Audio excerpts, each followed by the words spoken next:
Good evening, everybody. Thanks for showing up. Thanks for showing interest in our upcoming elections. Voting is a very important responsibility that we all have, and we want to give thanks for the candidates in showing up here tonight. And as we begin, we'd like to gratefully recognize and acknowledge that we live, learn, and work on the unceded territories, this Nanaimo. Somebody else could probably say that better than me. Nanaimo,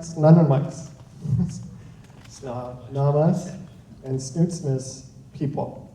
We also acknowledge the ancestral and continued connection to this land of the Métis Nation. Excellent. Okay, so we have some rules of order this evening. My name is Dr. Norman Detillieux. I'll be one of your hosts this evening. And this is David. And David's going to walk us through just the process for tonight. Hello, everybody. Turn your mic on. Hello, Check. Okay, the government's already interfering. Hello, sound check. Hello, sound check. All right. Good evening, everybody. Once again, my name is Dave, and I'm an immigrant, as you can tell. I lived in the U.S. for 7 years before moving to Nanaimo 3 years ago with my wife and 2 lovely daughters. And so I'm here today. Just want to serve this lovely city we've grown to love and really be concerned about. So here is how this conversation is going to go. This is how I see it. This is just a community conversation. It's just us. And so you might as well relax and look at the person next to you and smile. And that's a good start. Dr. Norm, thank you for being here with us. Thank you for the opportunity to be here today. To all our candidates as well. All right, and more people coming in, and so welcome. Please find a place to sit. All right, so here are the rules that you need to employ. These are malleable. It depends, but just a general guideline. Our candidates will be introducing themselves, each for 1 minute, and then our priority is to get your questions to the candidates. And so if you do have a question, either you get on this center aisle right here, or you raise your hands, and I'm just going to come to you and hand over the mic to you.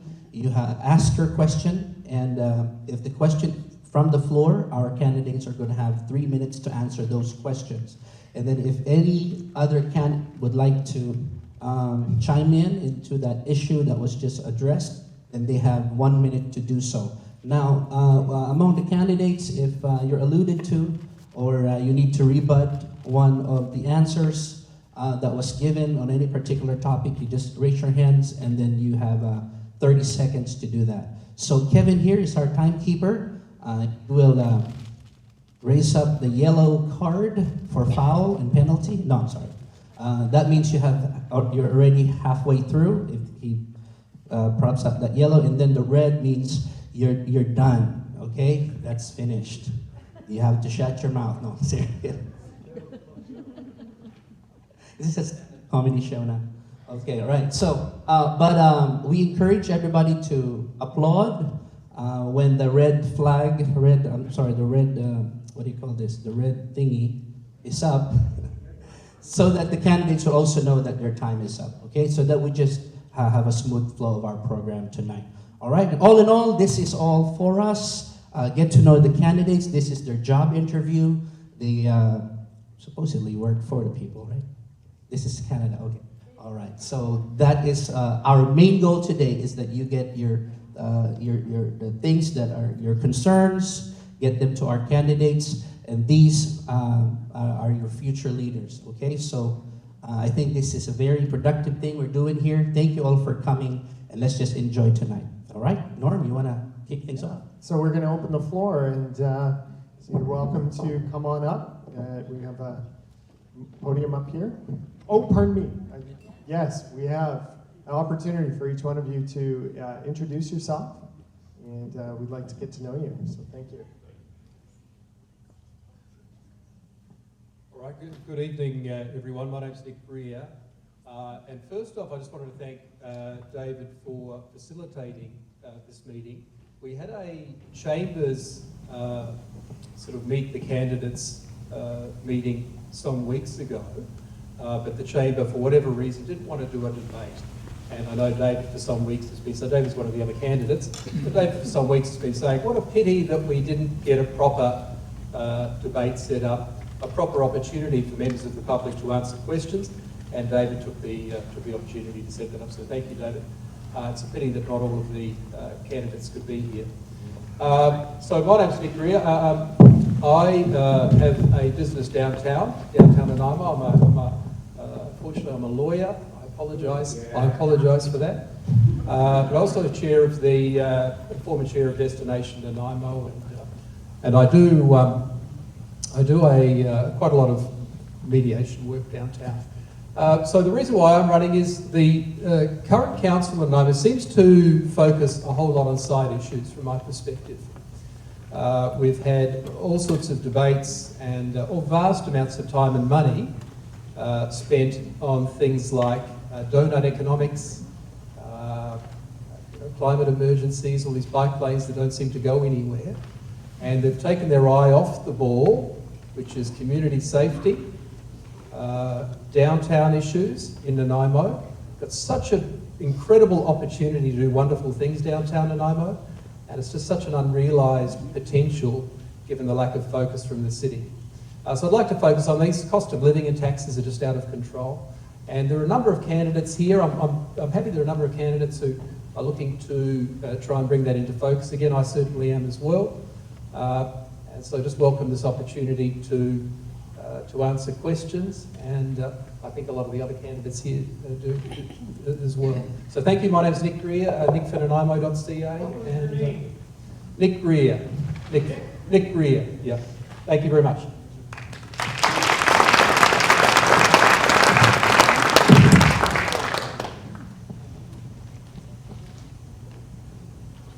Hello everyone, my name is Hanna, and I'm a new candidate running for council. I really like that guy over there, actually. He's, I certainly can endorse some of the things he said, but my reasons for running for council are perhaps a little bit different, but let me just tell you about where I came from. I've got this accent from Northern Ireland. I arrived on the West Coast about 34 years ago in Powell River. I flew my own plane out there.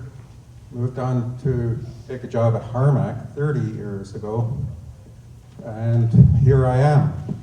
So, engineering background, I'm not one of those people who's been on a ton of committees, but rather I'm a get it done person. But before I do anything, I'm a person who's very focused on why are we doing something. I've managed a lot of projects out at Harmac. I remember dealing with the TRS problem. That's the rotten egg smell that you get. And somewhere about 98, we figured out how to solve that, because someone handed the job to me, and I dealt with it. And it wasn't about me figuring out how to solve it. It was about bringing people together on how to solve it. And I seem to have a little bit of a knack for how to do that. I don't know if that's going to fix things on this council, but I'd love to have an engineer at the table when it comes to working with the municipal council downtown. The issues that I'm concerned about, the official community plan, I think it's a little bit utopian, and it sets up a lot of things that I feel that are actually not going to solve the problems that we have. But I think am I out of time yet, or am I good? The official community plan is actually telling us to put limits on the boundaries of the city. And if you put limits on the boundaries of the city, you're going to drive up the price of real estate, you're going to drive up rents, you're going to make the place unaffordable. I think that's where we want to end it.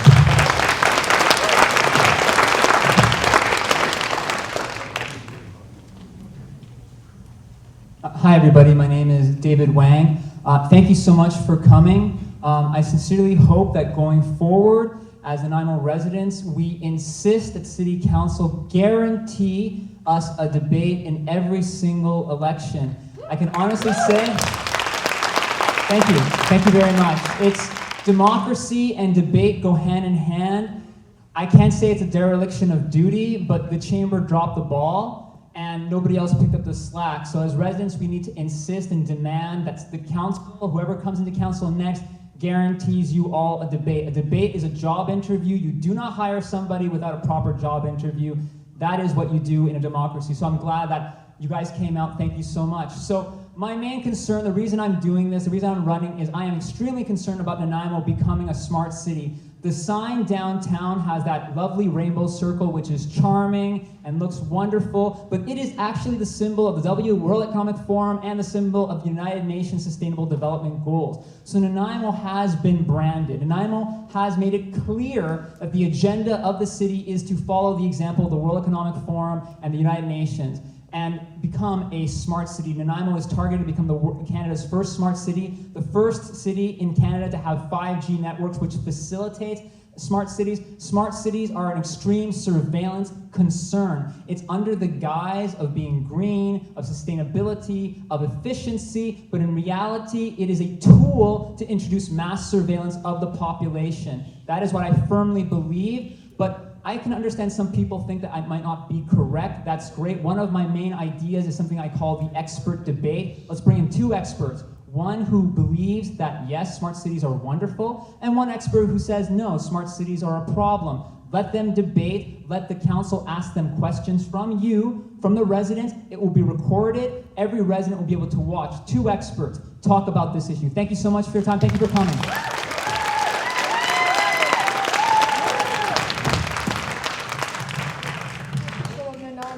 I'm Brunie. The news have dubbed me the underdog politician because I've been running for the last 20 years.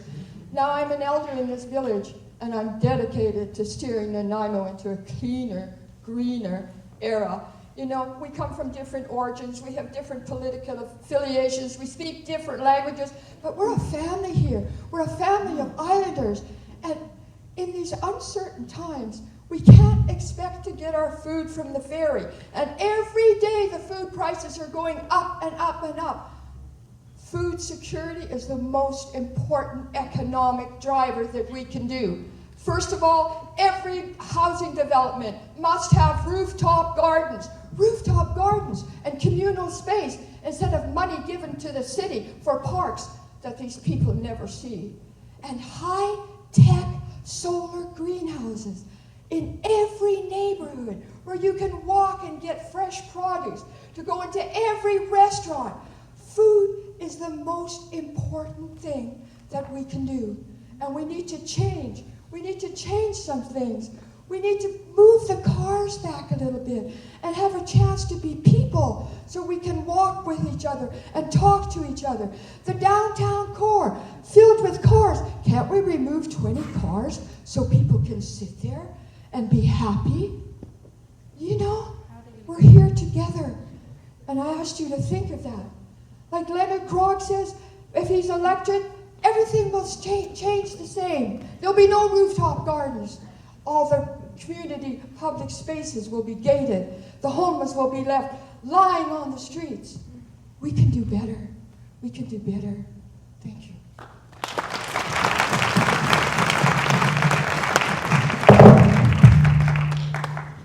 Hello everyone, thank you for coming. My name's Mike Hartlaub, and I'm running for City Council.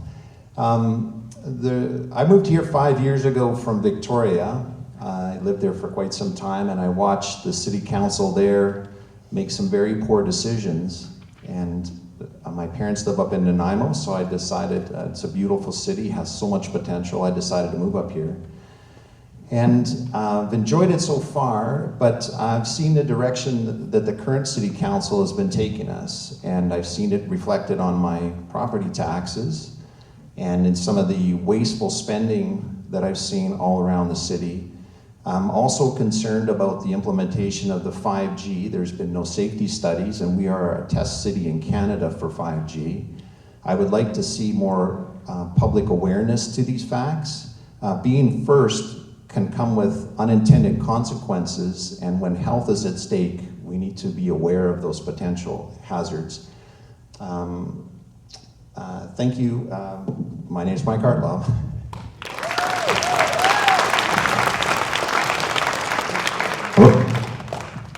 Hi, my name is Jeff Annesley. I've lived here my entire life. I was born and raised here. I'm running for 2 reasons. First, crime. I live in a high crime area, and we're not doing anything about it. I've sat in on every city council meeting for the last 6 months. One council meeting they talked about it, that's just because one guy brought it up. They don't care. They hired 12 new bylaw officers about a month ago, and all they're there to do is to show them, the people, where they can go get food or where they can go get shelter. There's not a lot going on there. And the second reason I ran is because Reimagine Nanaimo is not organic to Nanaimo. It is a top-down World Economic Forum document. We are, the Mayor Croak has us in the Covenant of Mayors for Climate and Emergency. It's a World Economic Forum organization. Kate Raworth is in the World Economic Forum. She wrote Reimagine Nanaimo. 5 councillors that voted for it just talked about it. You're gonna laugh. 4 of them have no friggin' clue what the hell the thing is. They said it's about thinking globally but acting locally. That's a slogan. They have no idea. And Ben Gieselbrack, the only guy that knows, just kept regurgitating and reposting the exact same thing he got from Kate Raworth. These people don't know what this is. This is gonna fundamentally change Nanaimo. It's gonna bring micro-taxation in. It's going to change how people can build. Everything has to be recycled. It doesn't matter how expensive that's going to cost our developers. Nobody's going to want to touch this place, okay? And we're going to be brought into urban containment zones, 7 of them. Everything built under Reimagine Nanaimo has to have houses torn down to build housing. You tell me how that's going to create cheaper housing. My name is Jeff Annesley, and I'm here to fight this stuff.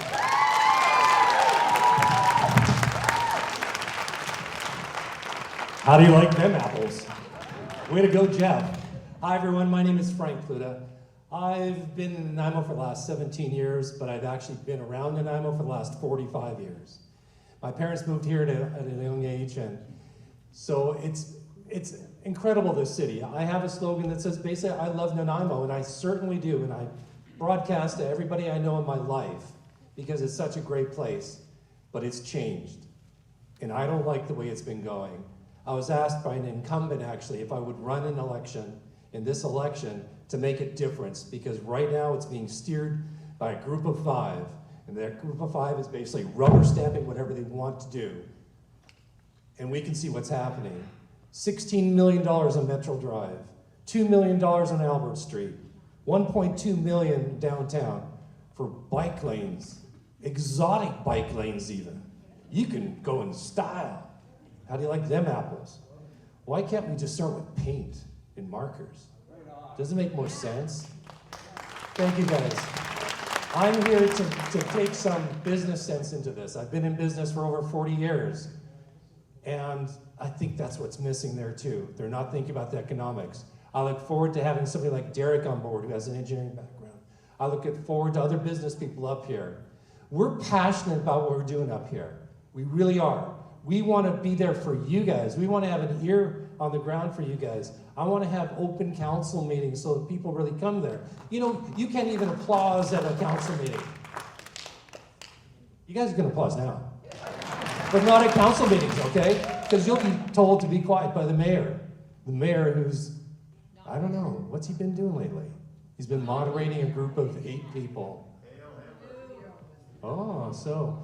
But anyway, I'm here to look after the city. I'm looking after the people's concerns. Thank you very much. My name is Frank Bruno. Vote for Frank.ca.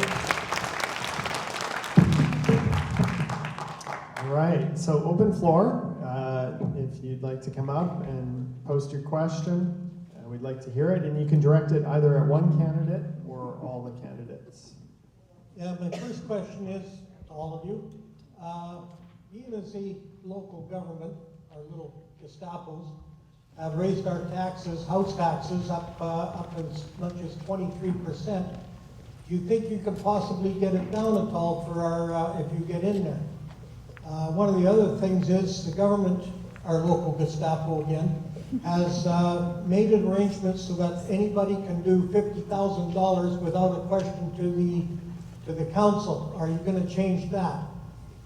Third question, I have the understanding they've got something going on for the next 2 years, and I got a feeling it's micro taxes, which if anybody's not sure, that's where you go buy some groceries, for instance, a cucumber, and you'll have to pay 10, 15 cents more on that. And that's all your groceries that do the same thing. I lost myself. There was one other thing I wanted to kind of bring up. I'll leave it at that. Okay. The other thing I want to do is not a question. These guys are with the WEF, World Economic Organization. They are here to kill you. If you haven't read the big book from the big organization, they want 20 billion people dead. If they get their city the way they want it, if you are no use to them, you will not get food, medical help, or anything else because you'll have a card. You have to get rid of these people. They are there to hurt you. They are not there to help you. You read the first page of their book, it's great. You read the last page of their book, you're a dead camper. And that's the way it is.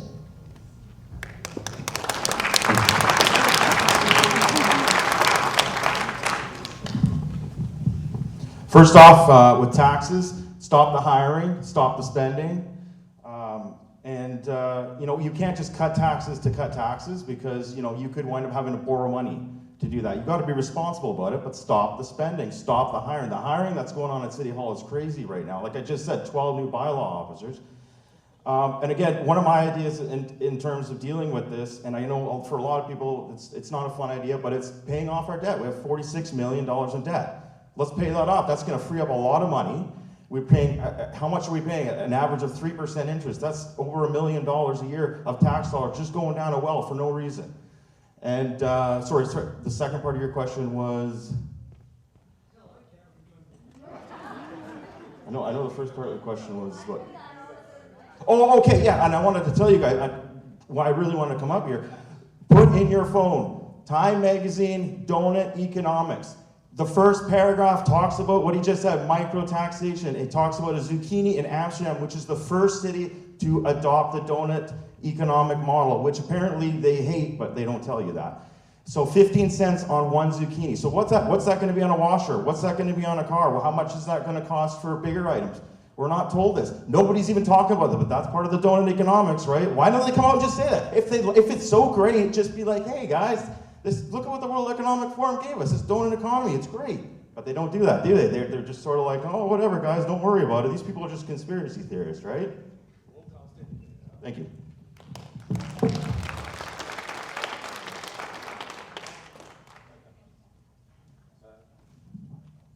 This one?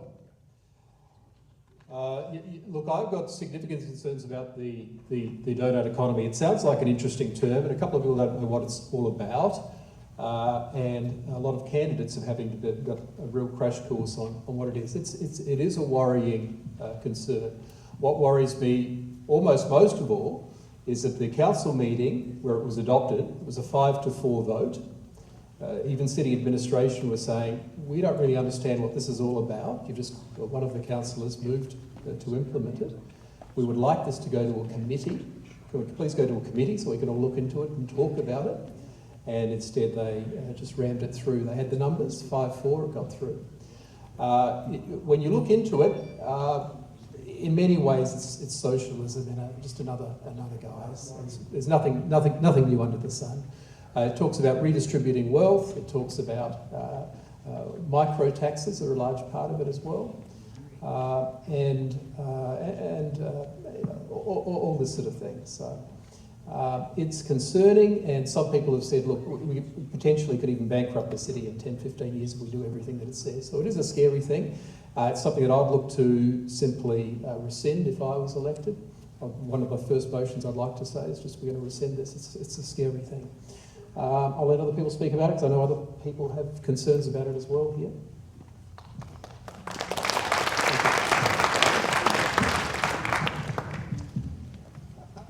One of the main reasons why I'm running is because of the tax increases and how I've seen the municipal government spend my money foolishly. It's 18.5% from the city over the 4 years of this current administration. But that doesn't include what the RDN has increased, the hospital has increased, the schools have increased, even the tax authority is taking increases. I think it's responsible for the city in a day and age of tech where we actually put those true costs of tax increases on our property bills. It would be 2 hours for an IT person to show true reflective cost increases. Because I had a conversation with the city where I called about my current property tax bill, and as the city advertised 6%, I said maybe my calculator's broken because I've got 17% increases. And they said, well, this is the RDN, this is the school, this is... Well, the other thing is that there's no oversight. Those are just approved by the city and thrown on your property tax. And I think that we need to have accountability for that.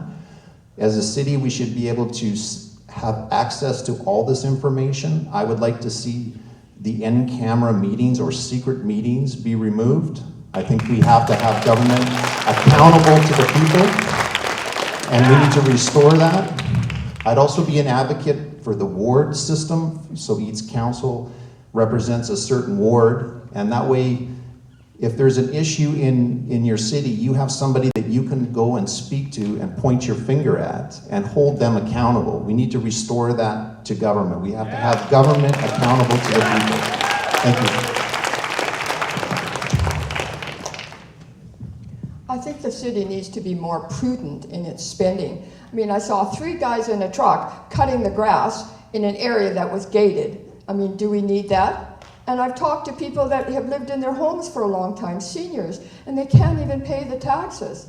I really don't believe we need to have a tax cut and a tax increase. I believe we need to be more prudent in what we're doing. When the last council started, you know what they did? The first thing they did was give themselves a raise, the very first thing. So they're setting the example. I would like to make a motion as mayor when we start the new council for us to decrease our wages and just keep things a little bit lower. Like our dollar is only 72 cents to the Americans. We need some new industry in a new era. Like for instance, making our own toilet paper. We can make it out of hemp.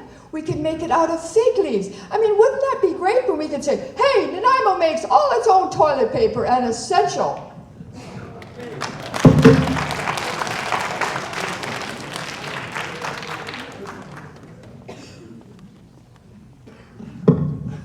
Well, that's a good act to follow.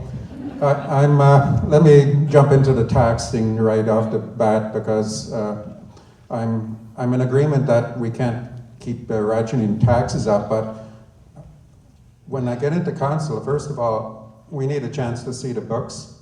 We need a chance to understand where this administration downtown is coming from. But I think my starting point is no tax increases next year. What I'm looking to find out is, can we roll them back? Because I'm seeing a lot of development going on in the city. Apparently we're building up, we're not building out. So if we're actually increasing the tax base, why does the city need any more money?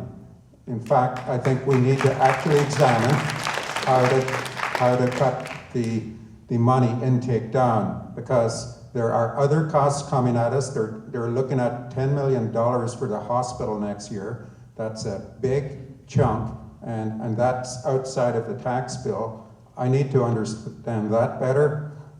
We need to look at all the books, understand them, then we'll get a better answer on where to go on taxes. But for the start off, no tax increases. I think that's our starting position with the city, and they have to be told that they have to figure out how to do that. Up until this point, apparently they have not. As far as the micro taxation, it's very evident from looking at what's going on around the world that this is a real possibility. I'm quite aware of how in China people are targeted under camera all the time, to the point where you go up and pay for your goods or your groceries and they already know who you are. They don't need your credit card. It's just taken from your bank account. Also, if your social credit score is not very good, you might not be able to buy that stuff. So we've got to have a council that is actually accountable to the people here, not people who are accountable to the folks in Victoria and Ottawa. That's what I want to do for you. That's why I'm running for council.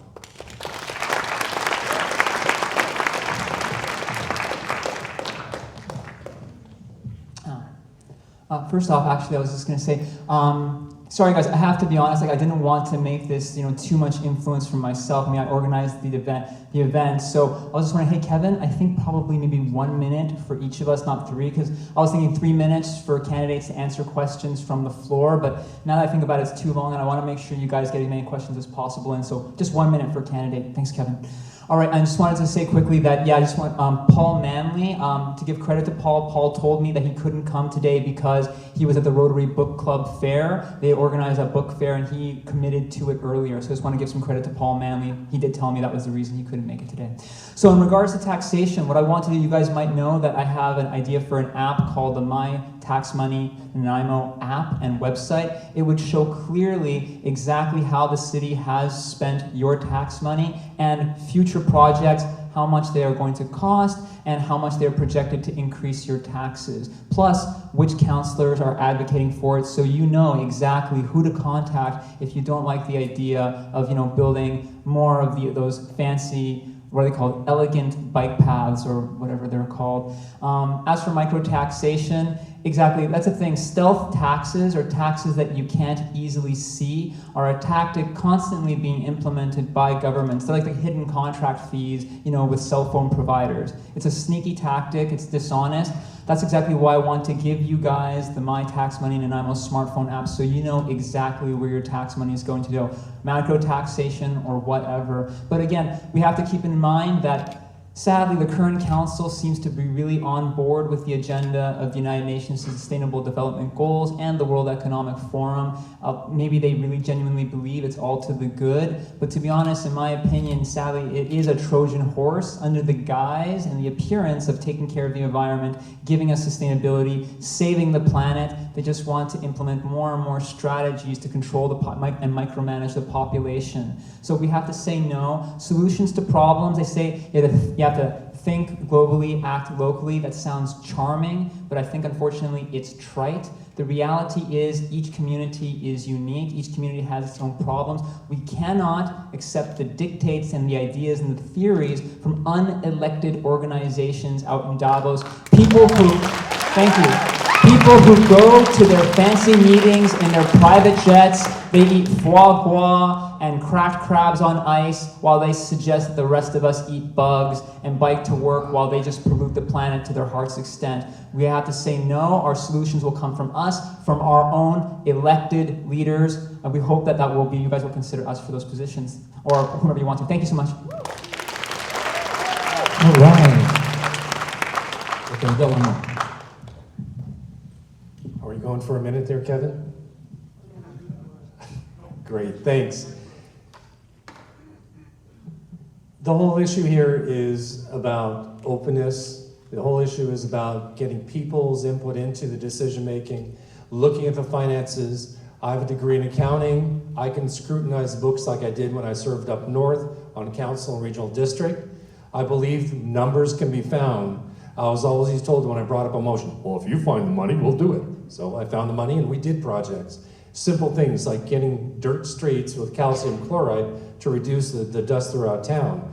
Things that got our salaried physicians into the hospital when we were running short on doctors. It's really important so that you understand the economics. We have a budget of $210 million. You know what their next project is? The Departure Bay Beach Walk, Boardwalk. The cost of that is now $35 million.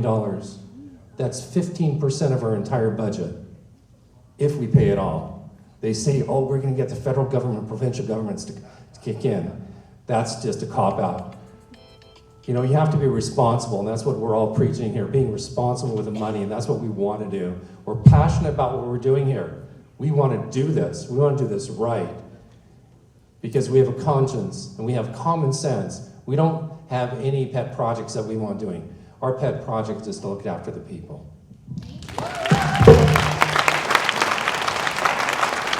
All right.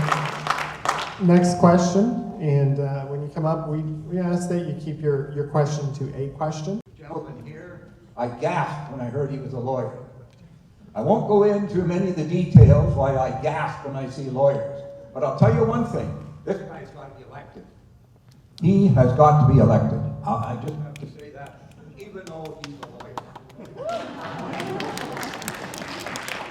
No, I'm not related to him. I've never met him, but I am impressed with him.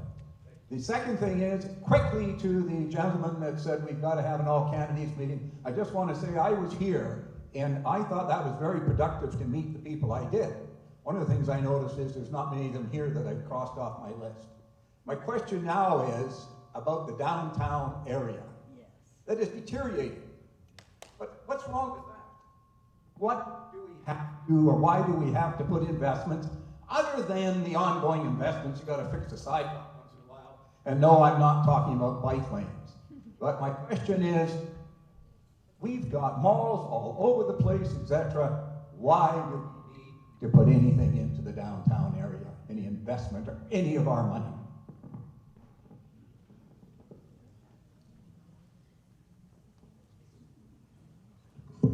The downtown area is a really special spot down by Commercial Street. First of all, if we take the cars, get the cars out of there, put some plant some fig trees, and have a place where people can socialize and sit without the cars going by, and without the poor homeless people sitting around on the sidewalks, because that's not fair to the businesses, it's not fair to them, it's not fair to anybody. And that can be rectified. The reason they're there and the reason the downtown is so smelly, and the first thing I would do is power wash the downtown, because they have no place. The downtown is really dirty. Has it ever been power washed? What's the matter with everybody? But you know what? These people need to have a place to be. That's why they're there. There is no reason. There's empty lots. The city is the biggest landowner in town. There's many empty lots. Forget about buildings. Where people can put up a tent, where they can have water, where they can have washroom, because then they will be able to get jobs and work in the garden. Sorry about that, because that mic died. In regards to the downtown area, again, investing money sounds easy. Like there was a meeting by a lot of the nonprofit groups which took place last Wednesday, and they made some good presentations and some impassioned pleas.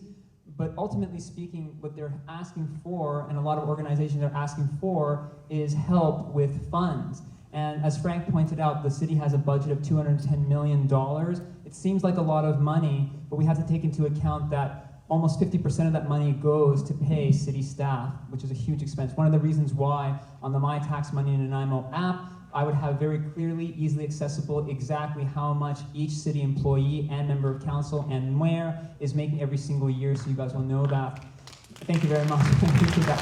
You have to know where your money is going. It's essential. So as for helping the downtown, time's up and everything. Well, thanks for your time, guys. Sorry, it was cutting in and out. So I think the question is, how do we clean up downtown? I think that was that sort of the gist of the question. Why do we need to spend so much money downtown? Why do we spend so much money? Why do we need to spend so much money downtown is the question. Why do we need to spend so much money downtown? I don't think we do. I think what we need, if you want downtown to work, you fight crime. Law and order, that's the problem, right? I live close to downtown. You want downtown to work, you need to clean the streets up. So we need to empower our police officers to do that, to make those arrests. I don't care if you're walking out, if you've offended multiple times, I don't care if you're walking out of a dollar store with a candy bar. You need to be arrested for that. That's a crime. I'm telling you, where I live, you want to start with downtown. You want to fix downtown, that's where we should put the money, is in law and order. Thank you.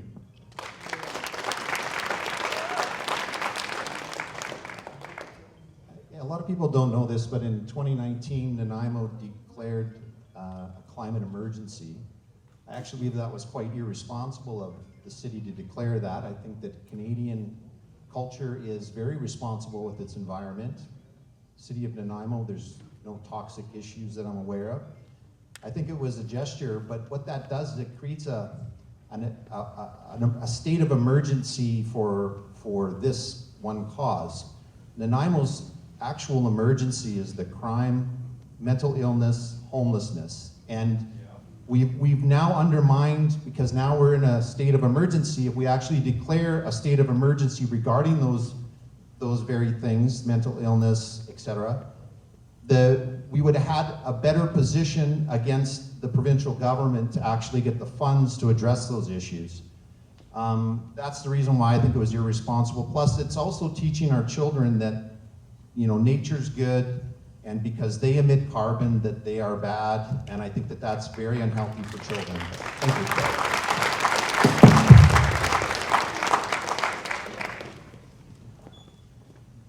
So getting back to the question, why are we spending so much money downtown? I honestly am a bit distraught when I go down to Maffeo Supton Park every week, because I go by the playground where my kids used to play. It was a beautiful one, and it got really large, but if anyone's walked by it lately, it's a construction zone. Our people downtown decided to tear it down. They wanted to buy something that's probably going to be very woke. I have no idea why they would do that, but there's a great way to waste their money. There's 20 million bucks apparently in the earmark for an arts facility.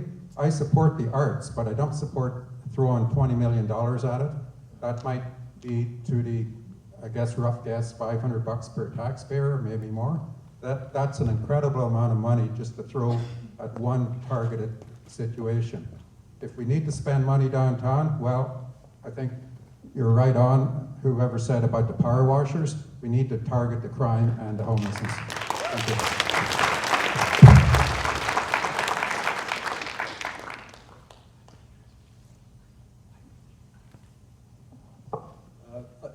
I should be clear, I like the downtown. I've got a business downtown.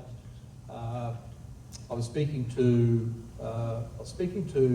one resident who's lived in Nanaimo many years, and talked about some of the wonderful things that she used to do downtown. People would come by the department stores down off Commercial Street, beautiful views of water, and people would travel from a lot of nearby towns to come and do their shopping downtown Nanaimo.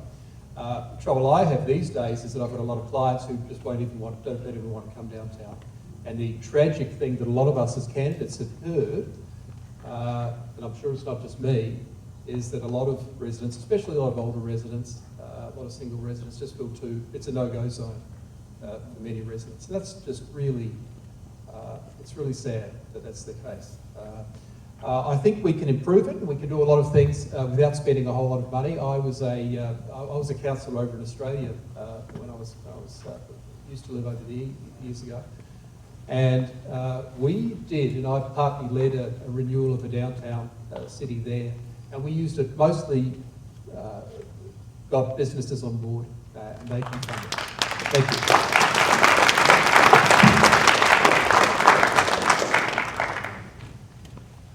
Yeah, hi, great to see democracy in action. I'm glad to see an all candidates meeting, even though they're not a full slate of candidates here. But actually my question is that in listening to some of your responses from some of you, I'm hearing echoes.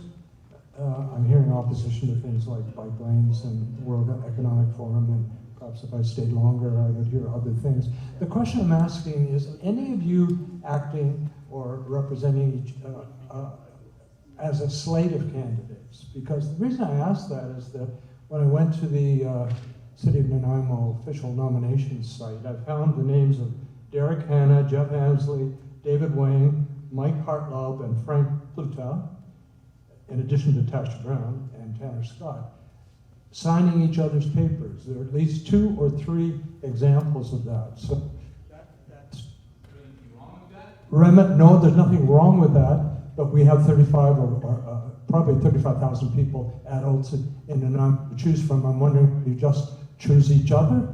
And the second part of that question is, are any of you, those I've named, associated with members of a grassroots organization called Action for Canada? That's my question. Thank you. Okay, first of all, as I took it, we were a group of people that came together who were opposed to Reimagine Nanaimo. And, okay, and these are, and I'll tell you, if I have to lose the election because of that, then that's fine. These are phenomenal people. We found out we politically didn't agree. There were some people that were on the left, there were some people on the right. We couldn't run as a slate. We understood that. So we didn't run as a slate. Other people are painting us like that because they want to tear us down. And you know what? I don't know a lot about Action for Canada. I've met the fellow that runs it. He's a phenomenal human being. He's got a great family. And you know what? I've met Ben Kieselbrock too. And I don't agree with him, but I think he's a pretty nice guy. You know what? I have no idea what Action for Canada really does. I'm just saying I'm not going to condemn that organization because I've been labeled with it. I have no idea why I've been labeled with it. And you know, like when we met, these were really good people that just want good for Nanaimo. And you know what? I looked at a lot of the Green candidate forms, and guess what? They signed their forms too. But I haven't heard any issues with that. You know, thank you.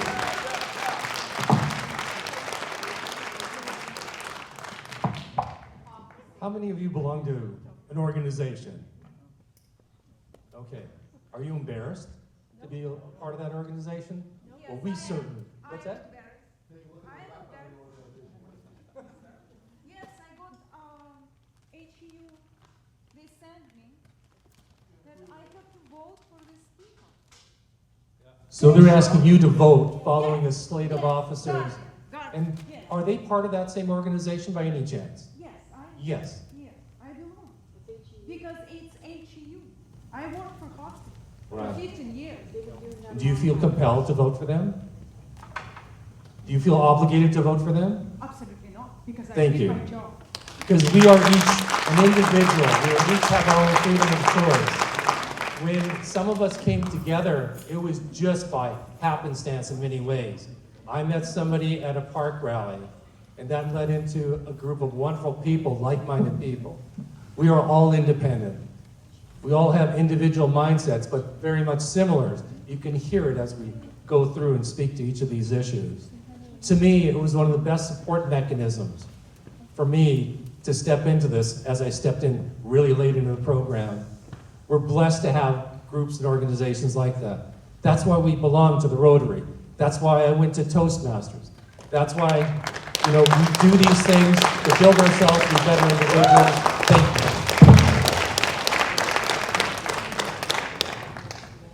I think Jeff put it very well, and I think it's also interesting to point out the idea of people endorsing people. We should point out the fact that 8 out of the 9 were endorsed by the union of the current council. So, and they also took part in the negotiation for wages. They did not recuse themselves. So if we're going to point the fingers, I think we should point it at the public officials who did not make the public aware of that.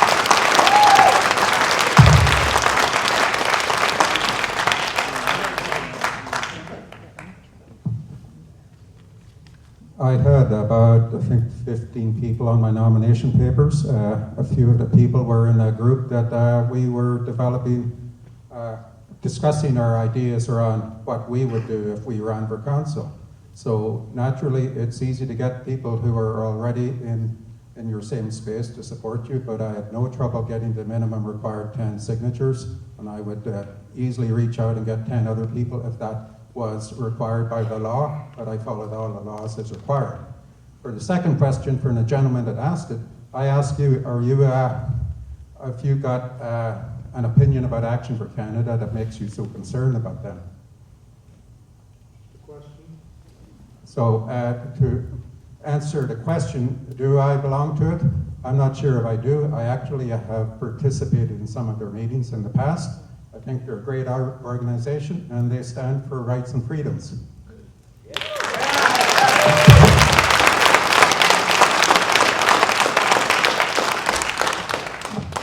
I don't belong to any organization or any political party. And the nice thing about municipal elections, or so I always thought, that you actually got a chance to vote for a person. That person could say, look, I'm going to do this and I'm going to do that, instead of the party thing. The party thing, you know, I'm sorry, but they're just all puppets to me because they don't dare step out of where they are and make an action.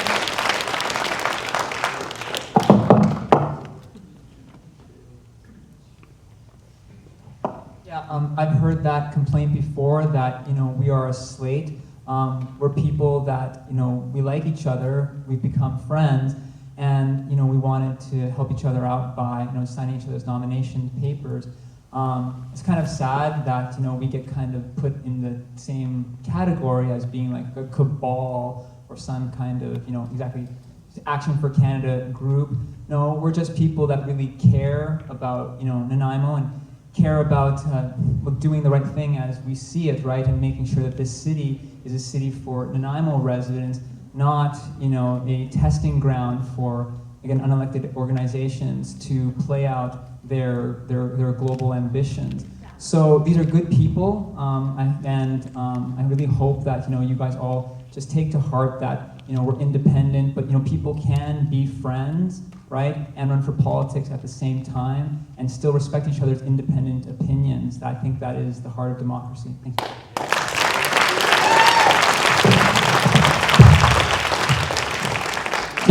The candidate, for the next question, before we ask that next question, some of the people are just asking for clarification about that lady that stood up, about that situation in the union. You said something to the effect that is there pressure to vote that's late, or else like a threat that you're going to lose your job? Yes, there is a pressure.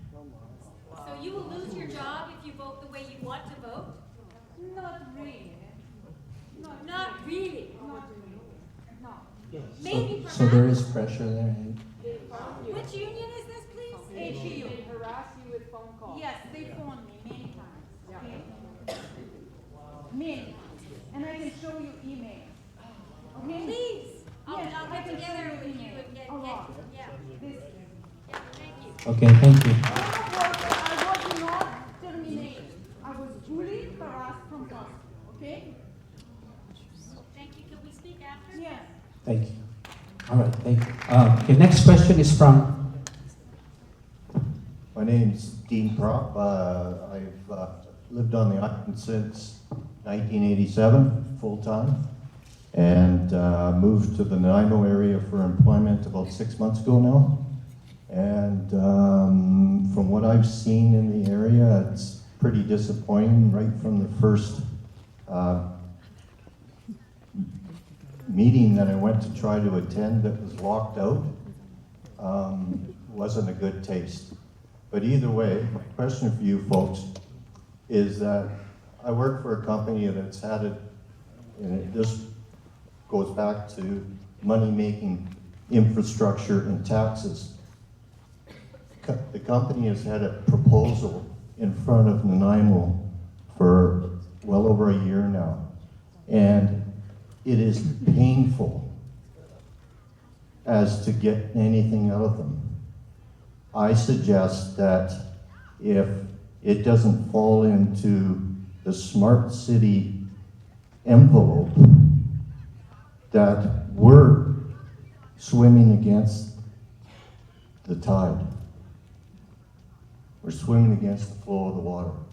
We need to have accountability from these people, no closed meetings, but yes, what would you folks do to encourage speedy processing of development, etc., to create the tax base that we need instead of all these tax sites?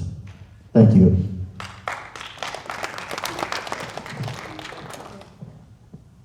To address that point, currently there's a list that has gone out for the endorsements from the CUPE union, which is the city staff. So they're endorsing certain candidates for this election.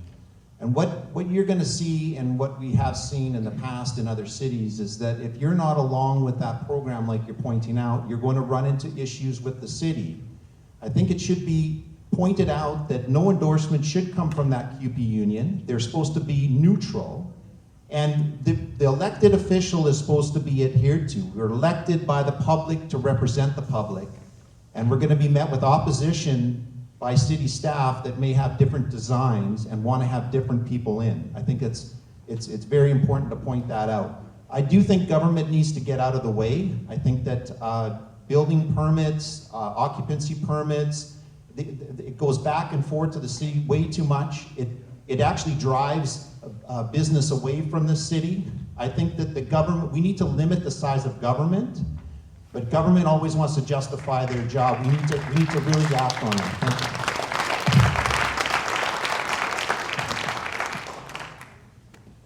So I wanted to speak directly to the issue on people getting held up by the city. I was at the Chamber of Commerce meeting. I was speaking to a builder who was probably pretty close to retired, near 70 years old. He told me he lost a lot of projects or lost a lot of money on jobs that he simply never got to build because it took over a year to get anything approved.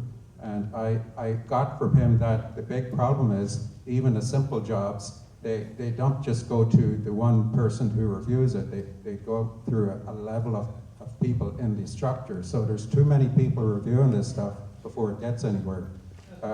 Maybe with a little bit of my twisting engineering background, at least I can know the questions to ask.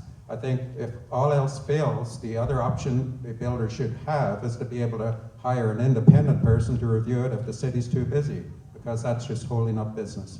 Thank you.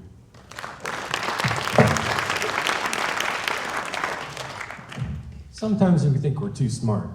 We want to reinvent the wheel, get the bureaucracy in the way to make sure it's checked, double checked, and all that. Let's look at Alberta, for example. A permit over there for business license, it takes less than a day. Here, I've had people saying they've waited 6 months. That's ridiculous. Yes, it is. And we need to be more progressive on that. If we're really mean about business, then let's do business the right way. Let's find out ways that other provinces are doing it that doesn't take so long. We don't have to reinvent the wheel. We don't have to add to that layer of employee after employee after employee. I called the city about an open pit basically on the road. I went to 5 people, and she says, I'll still have to look into it. A month later, I haven't heard a single word back. So there's a problem there, and we need to address it. We need to hold City Hall accountable for the actions and the things that are happening in the city as well.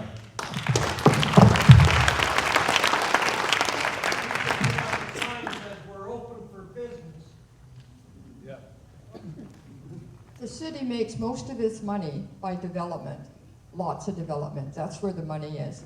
And wherever there's lots of money, there's always corruption. Did you know, for instance, that when the developers are putting up, you know, their development along the sidewalk, we're supposed to have a green space about this long. We're not getting it anymore. The head of the development department gives that whole space to the developer. I've been at the city and they just say, oh, well, we're just going to add the boundary here. And the council all say, yep, because they never look at the development. They never look at all the trees that are being cut down. The trees in this area is what makes it really, really special. And it's time we need to honor the trees. When you develop an area, you don't just whack down all the trees all at once. That is wrong. And I know there's the development department in Nanaimo sure wouldn't want me to be mayor, because I will rock the boat.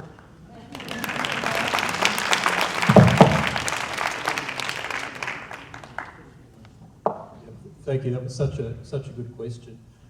The definition of hypocrisy, right, is when your words don't match up with your actions. And Nanaimo City does that a lot, right? So Nanaimo will say that homes are important, and we need more and more homes. Can you hear me? No.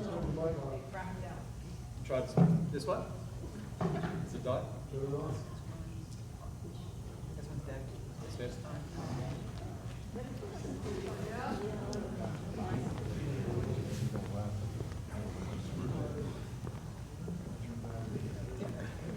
How's that? All right, so the definition of hypocrisy is when our words don't match our actions, and that's Nanaimo City does that quite a lot. So we talk about homes being important, how we need more homes, but I've spoken to developers. So generally speaking, if you try to build a development of a number of say condominiums or something like that, 10 months before they'll look at your application, 10 months. And that's when they'll generally tell you what else you need to bring them, right? And they'll go back and say, start again and bring us this and this and this.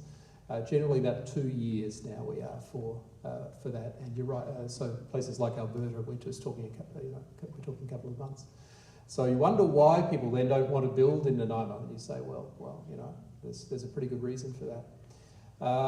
Similarly, we say the businesses are important in Nanaimo, and I opened a business downtown Nanaimo in 2018, I think it was. Almost 6 months waiting for the business license, and you're not allowed to do business till you get it. It's one little certificate that goes on your wall. It costs $200 or something like that, but almost 6 months. All right, so doesn't match up with reality. Thank you.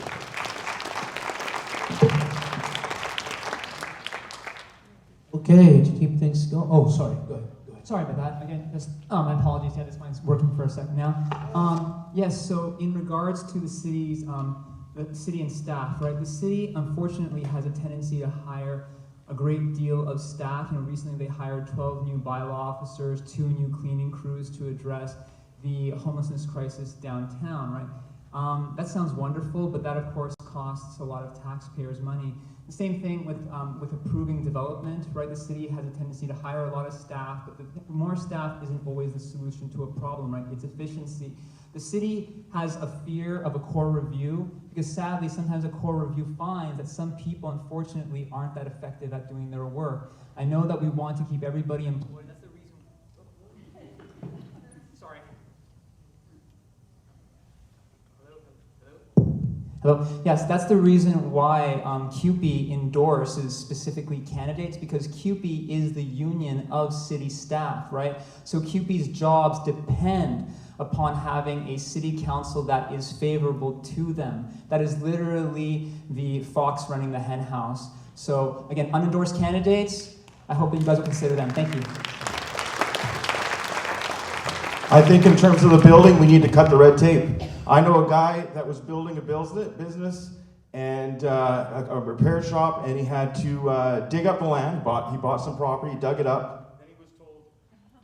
Then he was told that there was too much toxin in the land. He had to sit there and he had to dig all this up and ship it out. This was going to cost him millions of dollars. This guy was like, he had nothing, right? He was just a normal guy. So he hired his own inspector while the land was fine. So he was going to put his building up, and he was told, well, you got to put something green on that building. So he had to put charging stations at his cost for what? Right? He didn't want to put that up. So cut the red tape, cut the regulations. We don't want to build shanties and shacks. Nobody wants that. Nobody wants to dump oil everywhere. Come on, let's be honest, right? Let's streamline the process. Let's make sure that we look at every angle, but let's do it quickly. People are waiting. You're right. People are sitting on land that costs them money. Thank you.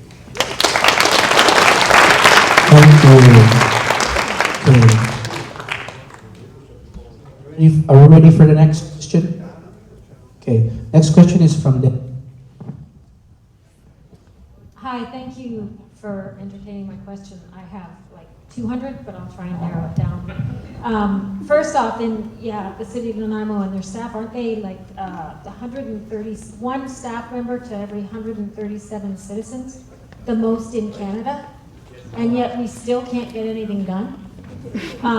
But other than that, my concerns, people who seem to be against the donut economic system or donut financial policy because of its stress to be environmentally friendly, I'm just wondering about what's going on here in Nanaimo since we have developed and embraced this policy.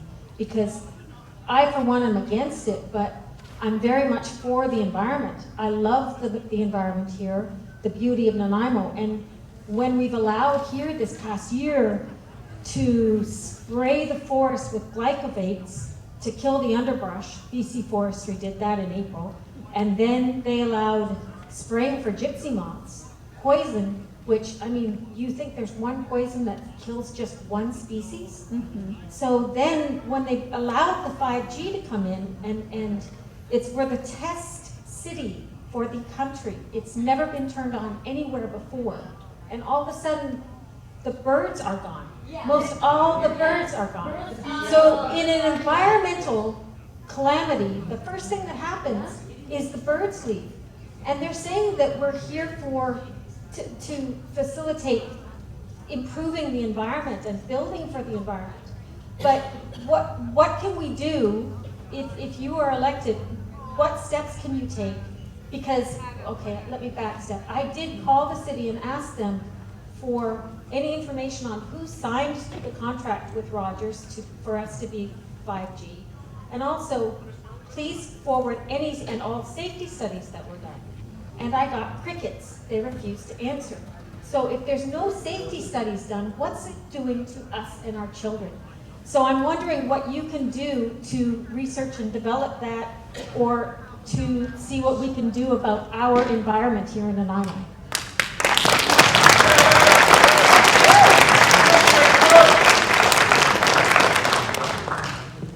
How was it bad? Well, that's working.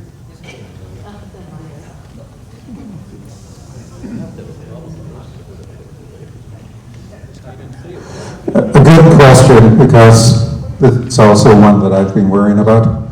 I did look at the Canadian site to see how safe 5G really is, and they've brought out another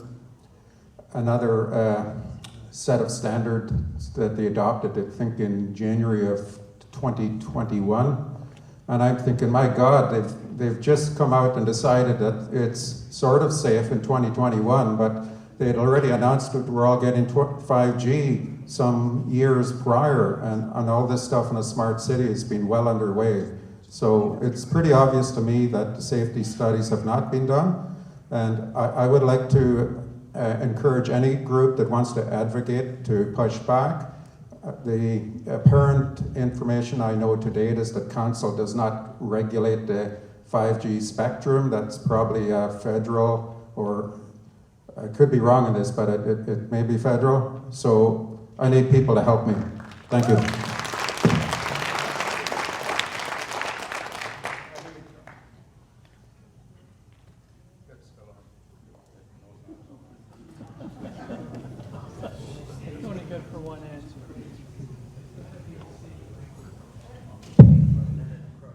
Okay, in terms of 5G, I think we just need to learn about it, right? 4G is 360, right? It's everywhere. 5G is directional. That means you're gonna need a piece or something on almost every building or several buildings in Nanaimo. We don't know about that, right? Early cell phones cause cancer.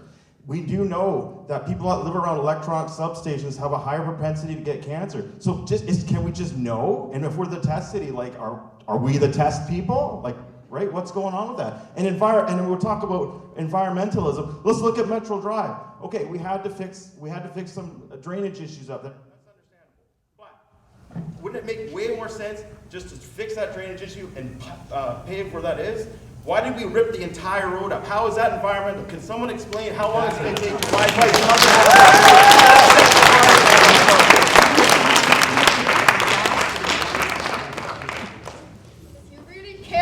the environment. I know how addicted you are to all your cars, but you know we have to reduce our emissions. I propose, for starters, a green lane from the ferry. There's already 2 car lanes north and 2 car lanes south, and 1 whole lane for parking for cars from people on condos. Let's take that parking lane on the main Stewart Avenue away and encourage people to come from Vancouver and leave their cars there, to rollerblade, bike, and skateboard. Let's make Nanaimo a skateboard-friendly city. The kids will all love it, and so will you. I'm 80 years old, and I don't ride in a car anymore. I ride my little bike.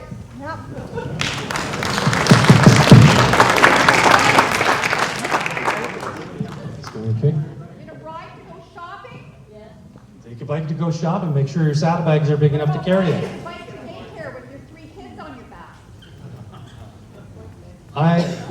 EMF is a real thing. I worked for a medical center with an incredible doctor who took patients who other doctors gave up on. And we dealt with a lot of EMF patients. We actually advised creating Faraday cages in their homes to protect them. This is a real thing. And this is with a low power. Right now, as it was pointed out, that 5G is directional. Jeff was explaining that. It's an intense beam, and it's going to proliferate. Instead of being kilometers apart, it's going to be maybe 50 to 100 meters apart. Now imagine that, if you could see those signals going across. It is a problem. What can the city do about it? They can put a moratorium on this. They can put their foot down and say no to it. They're under no obligation. They should not be under any obligation. Let's put our foot down on it.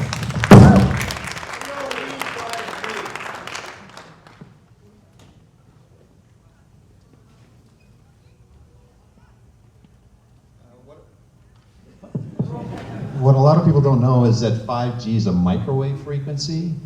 2G, 3G, 4G, no problem. But all of a sudden we're at 5G and we're now in a microwave frequency. And I know when I put meat in a microwave, it cooks. We are now going to be in a microwave because it is all around us 5G, but no safety studies. I remember the salesman for the asbestos factory was telling everyone it was fine. Why didn't we do a safety study? We would have known. We should be doing a safety study on this 5G. It's vital to our health.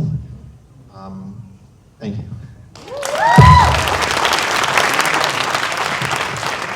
All right, thank you, candidates. The next question is from Michelle. Hi. So back in the spring and summer of this year, I've been going to some of the public council meetings. And aside from the councilors, the mayor, the staff, and the, couple of people that were bringing items forth and presenting, there was nobody else there. And other than myself and the few other people that I brought with me, they also were using a lot of jargon that, I'm a university graduate, but I don't know what the heck they were saying, pretty much. So yeah, it just seems to me that the current council is totally fine preaching to an empty choir, literally. So what do you guys think about that? And what would you do differently?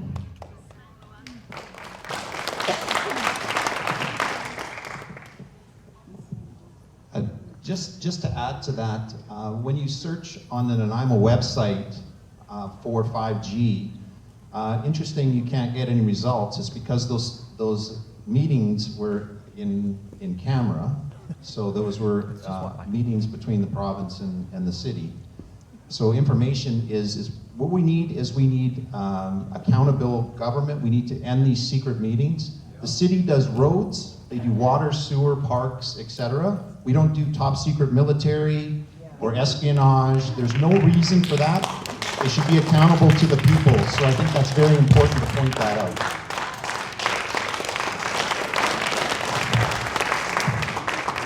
Yeah, I believe we actually started the closed ones just after 2014. I'm not sure why they did that. I know there are certain things that need to be done behind closed doors, but I think 95% can be on camera. Look at the shenanigans they did. They closed a meeting on September 19th, right? And they switched it. Now, it was for the Queen's funeral, but they didn't open it up on Wednesday. They kept it a closed meeting, and that's the one where someone talked about the $50,000 that has been authorized for the city staff to spend without council approval. I think that's wrong. Yeah, and I do think we need accountability and we need openness, and it needs to be on camera. And I've been there, like I said, I've been to every council meeting for the last 6-7 months.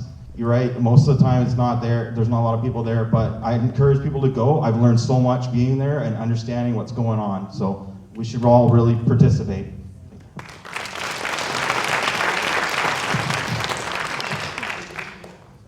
The idea here is that we're going to be here. We want you to tell us what you want to represent.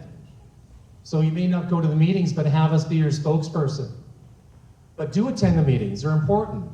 Do use Robert's Rules of Order to your advantage. It gives you a legitimate way to halt a meeting. Point of order, point of information. So you get clarity if you don't understand the terminology that they're using. Say, point of information. Please make that clear in layman's language. That's so important because they can buffalo you. They hide things. Anyway, accountability.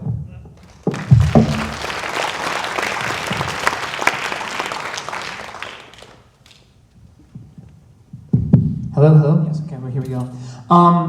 It's important for people who are on city council to know that first and foremost, you, the residents, are our bosses. You literally pay our salaries, good salaries with benefits. So anytime a counselor talks down to you and says something like, uses language and jargon which seems intent on trying to make you feel small or make you feel like you don't have the same degree of knowledge that they do, that's arrogance, and that's somebody who's talking down to you, and you shouldn't have to put up with that. So absolutely ask for clarification from your counselors. But sadly, this is a message to all Nanaimoites. I want to reiterate this point.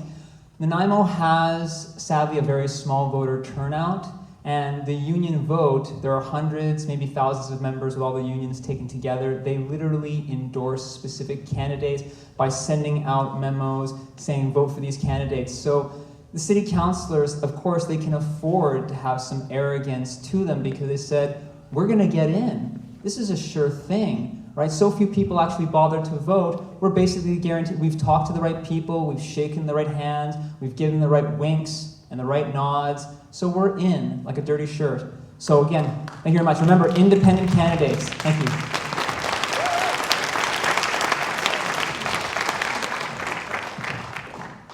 Quite a bit of what I would have wanted to say may have been said on the council meetings, but I don't believe that we should have the amount of in-camera meetings that we have. If there's going to be an in-camera meeting, I think it needs to be better, well communicated to the public to be aware. But in fairness to can we improve things, I don't like the location, but unfortunately the money's already spent. But perhaps we should spice it up a little bit and introduce some stuff on the agenda. So perhaps we just need a public input for council outside of their own agenda. So if people have something that's burning on their brain and they want to show up at council, let's give them an opportunity to speak. I don't care if they're not on the agenda. If they took the trouble to show up at the meeting, give them an opportunity to speak. Thank you.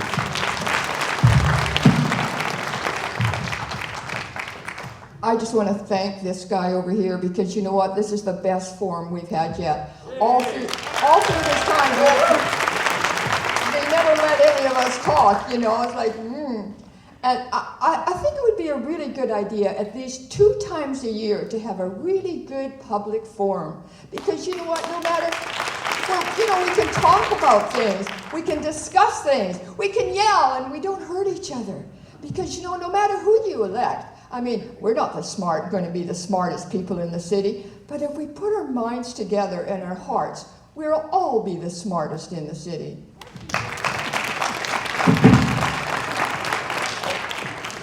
Thank you for that answer. Okay, the next question is from Pauline. Hi. I was told by a candidate at the meet and greet that you guys will have influence over the school board trustees, that there's a certain amount of positions that will influence that. I don't know if you're aware of that. You should look into it maybe. If you do, will you take the time to educate the public on this SOGI program that's infiltrating our schools and sexualizing our children? Because I talked to 2 candidates at that meet and greet for a school board trustee, and I asked one right to her face. I said, do you believe in sexualizing children? And I did this, and she looked in my eyes and said, yes. That is a problem. That is a big problem. When I asked another candidate what he thought of it, he said, it must happen and it will happen. I said, you're into this? I said, you think it's okay to actually do this to children? It must happen and it will happen. So will you guys use your influence to educate the public on exactly what's happening? Because they're grooming them for pedophilia. It's not a joke. We need to take this seriously. We can talk about everything else, but we have rendered a generation dysfunctional. It won't matter. All your plans won't matter. They're suffering from heart attacks. They're suffering from suicide. They're suffering from the mandates that were put upon them. Now they're being sexualized. None of this will matter if we don't start working on that last generation and make them functional again. Will you use that, please?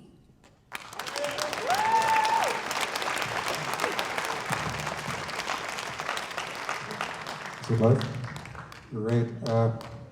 I've been abhorred about the information I've been learning about what's going on in the schools. I would use everything in my power to oppose it. I'd start by refusing to even consider things like building permits where they're requiring non-gender bathrooms. I think that is a little absurd. If there are minority children in a school, they can easily put in a non-gender bathroom for that one location, but they don't need to get rid of all the standard bathrooms. We don't need to be trying to change the way our kids think. We don't need to have our kids going home and wondering how come their school's so different. Like, this isn't what we're used to at home, and it's certainly not the way I grew up. I would use every influence I could. I don't buy into the SOGI, but that's me personally, but I will work within the powers that are given to me to oppose it. Thank you.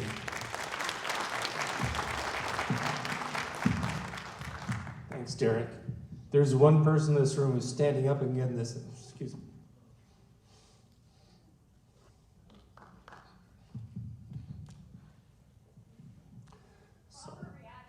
Sorry. There's one person running for school board who's totally against this because he lives and breathes this every day. When he shared his stories, it broke my heart. I really want you to listen to Tanner. Tanner's coming up soon. He'll tell you the truth behind all this. And I'm sorry, I apologize, but this is bigger than today.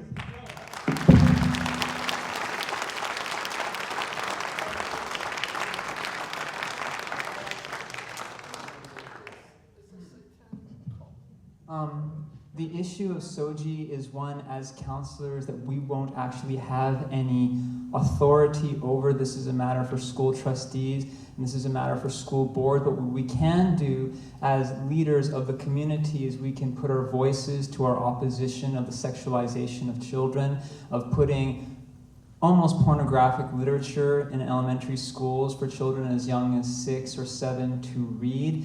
I find it truly objectionable. We should let children be innocent. I find it truly appalling that so many teachers and parents think that somehow this is normal. Look, you know what? I appreciate that many people have had difficult upbringings and they have my sincere empathy. But the reality is that we've got to let kids just grow up to, in a natural, organic way. And they find it weird that we impose these kinds of adult perspectives on sexuality on them at such a young age. One thing that we as council will have authority over, though, is drag queen story hours at our libraries, and I will categorically say no. Taxpayers' money for that kind of activity is unacceptable. Thank you.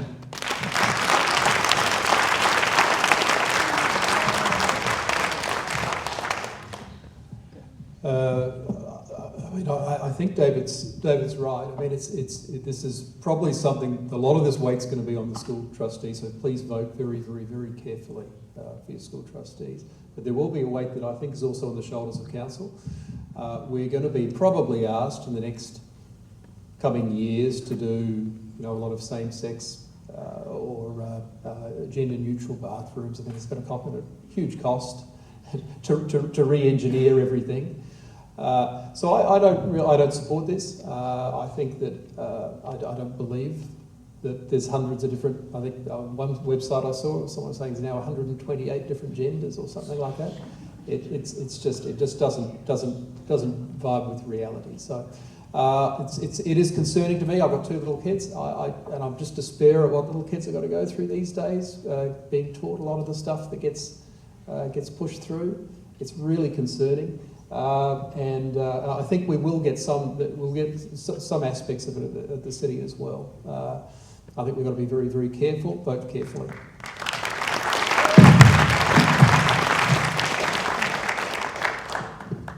I don't believe that the City Council can do too much about SOGI, but I'll give you my own personal opinion on SOGI. I actually am against this. I think that this is another move by government to work into the family unit structure. I think that some things, I think the schools need to stick to what will raise an educating a child, whether it be math, arithmetic, history. It'd be nice to see a little bit more history. taught in our schools, but Soji's got no place. I think that the family, the morals should coming from the family, and I think that that's their responsibility. I'm against the state moving in on family issues.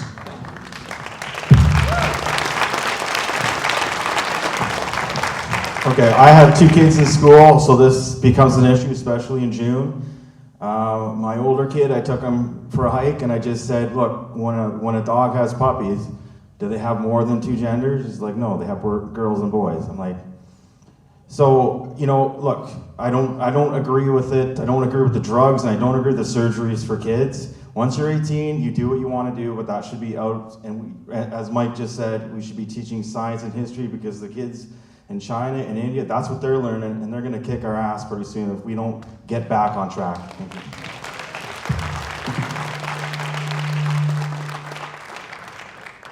Thank you, candidates. The next question is from Daniel. Daniel? Hi, so this is mostly just the ones running for council, so not Brunie. The mayoral election part of this has been a lot quieter than the council one, so I'm actually wondering who each of you support for mayor and why you support them.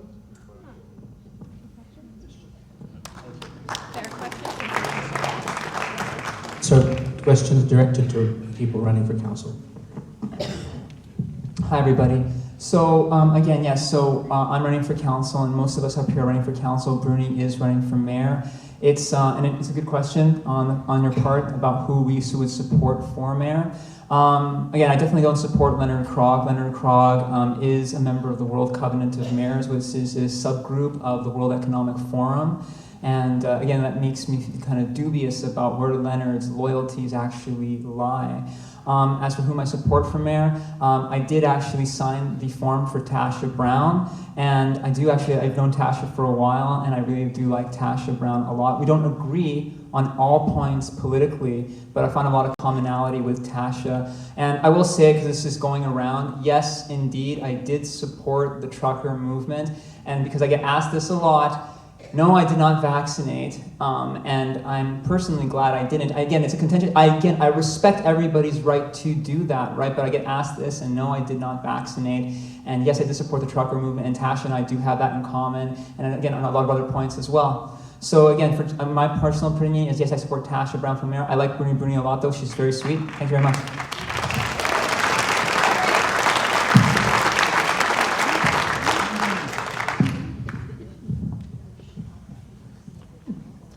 So that's actually was a tough question, but it's become very easy for me simply because I think Leonard Krog's a very capable man. I really respect what he can do, but I don't agree with him. So he's off my list. And I met Tasha in a group. I didn't think that she had all the right stuff to make a great mayor, but I look at the options and I said, you know what, we got our work cut out, we got to train her. So I'm voting for Tasha.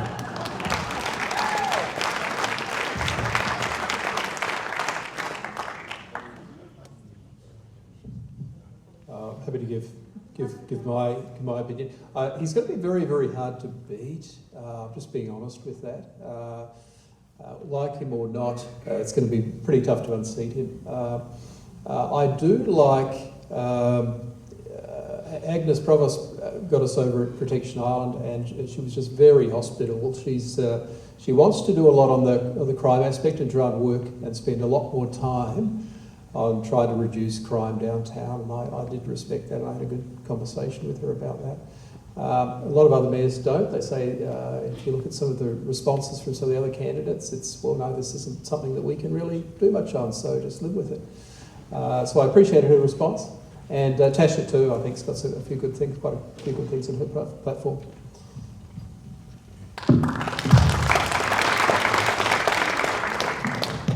First of all, I want to apologize for my scene before, but I really respect Tanner and all the things that he's standing for. Not too many people will do that. He's a great guy.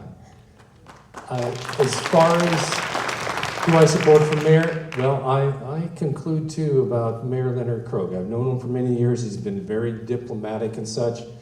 But he confronted me yesterday kind of strangely. Why was he afraid of me?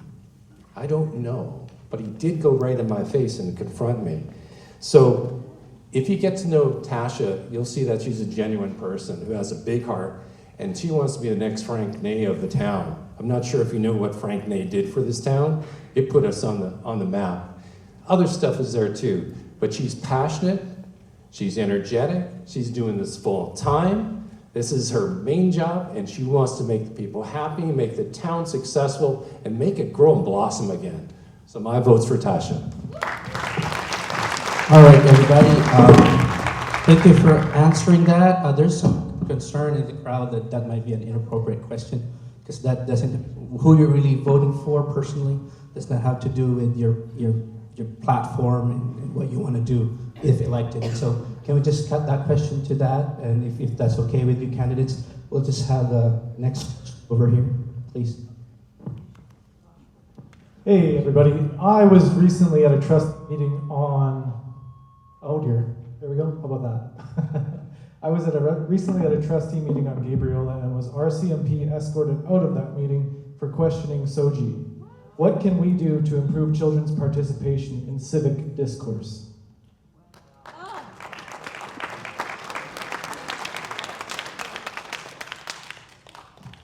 I think I'm going to give you something that happened to me yesterday at the Vancouver Island University. I happened to be having a table set up next. I was to a school board trustee, and I actually took part in the meeting that was here just a few days ago for the school board trustee. And she asked me about my platform, and we were talking, and she asked me, she said, what do you think about what happened at the school board trustee meeting? And I said, do you want the truth?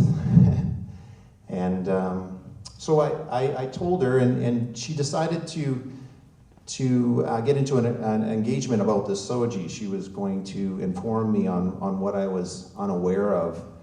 And in that, I made some points, and another school board trustee came over because I guess he didn't like me making the points that I was making, and he was going to rescue her. So I said, nobody's invited you to this conversation. And he wound up, the woman that I was engaged with in the conversation, she actually said, well, we're just having a conversation. And I said, well, you can leave. And he refused to leave.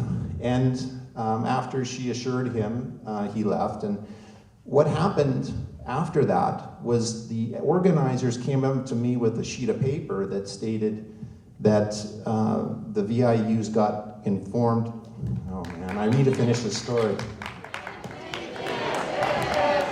So what happened was the staff came over and handed me this piece of paper, and of course I would agree with everything on there because I don't believe in saying anything harmful or hateful to anyone. That goes against every moral fiber that I have in my body. So this was given to me. I said, why? I said, why do I need to have this? And she said, well, somebody has said something that you said something that was offensive. And I said, well, who was it?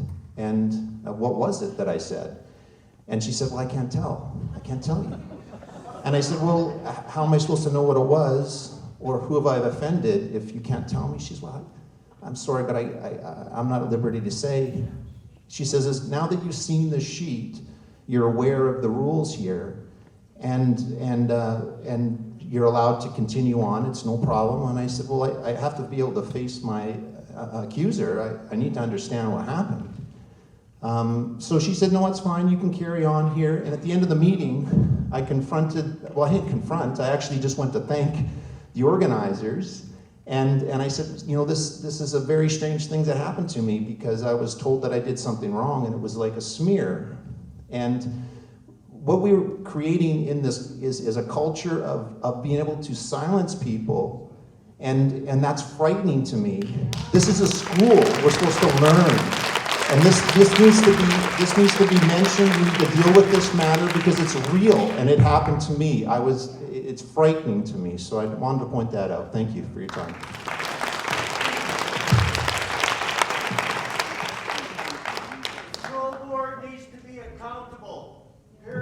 That's right, and that's why you need to elect someone like Tanner Scott, who's going to be there. And that's wrong. To be kicked out of a meeting for bringing something up is wrong. So it's a shame that he's by himself, and applaud this man for standing by. At least there's five of us or six of us here trying by himself. We've got, I mean, it's not here, but also North Cowichan, we have some phenomenal people running as well, trying to fight it down there. So, and I'll tell you, having kids in the system, kids are questioning it, right? But they're told to shut up about it, right? We need to get our kids debating it. We need to get the debate inside the school, and I think that's where it starts with Tanner. That's what it starts with the people in North Cowichan. Let the kids, especially at the high school level, let them debate it. They're smart enough. They're asking questions, even at the elementary level. They know something's wrong. We can do this.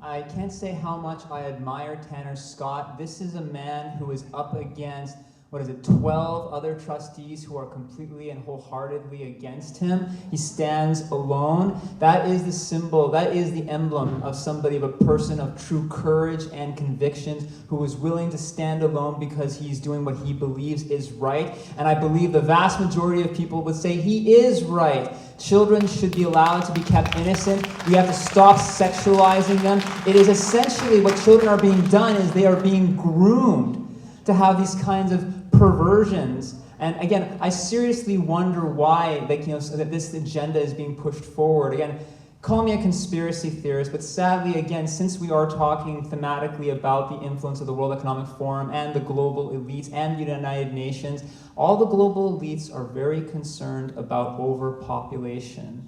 And if you convince children that they are, gay, or they're lesbian, or they're transgender, then they won't procreate, right? They'll adopt kids, right? They might have, artificial insemination, but the chances are the birth rate will go down, right? This is just, in my opinion, another strategy in the quiver of the global elites to control the world's population by conditioning the next generations to not be procreators, to not be breeders, right? We should let children be children. They are innocent. We need to let them explore themselves and their sexuality on their own. Thank you.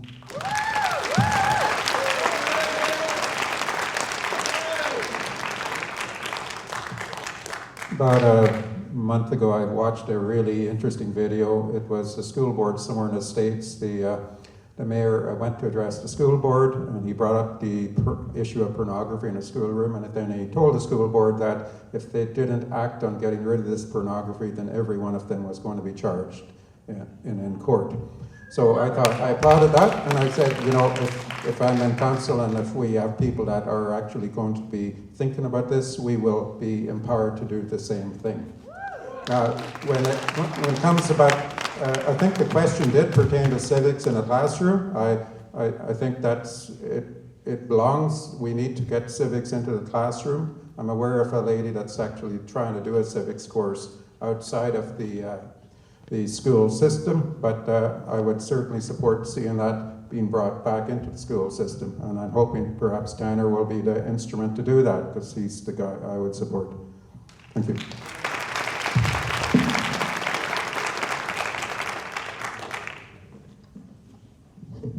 I'm a voice for people on the street, and they want to tell you that they're cold, and they're hungry, and they're sick of laying on the sidewalk. And for any of you that have a Christian spirit in your hearts, I asked you to please allow me to make a change, because it's very hard to make a change, and it takes someone that's dedicated and really strong. It's just like Hitler did to the Jews, and how we treat people is where our heart is. And we need to change that, because there are citizens, there are brothers and our sisters, and we need to allow them at least a place to put up a tent. This is all unconceded native land, they say. Well, you know what that means? It means it wasn't won in war, it wasn't given, it wasn't stolen, which means that none of this belongs to anyone. It was just taken. And yet these people are browbeat. It is horrible the way they are treated. And it's because of them that the downtown looks the way we do. At least we can let them have a place to put up a tent. Please, for God's sake.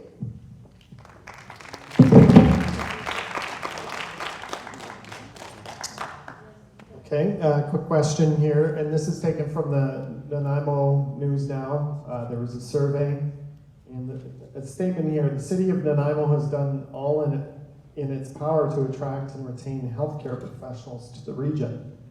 I'm curious what your thoughts are to that statement, if you agree or if you have other ideas.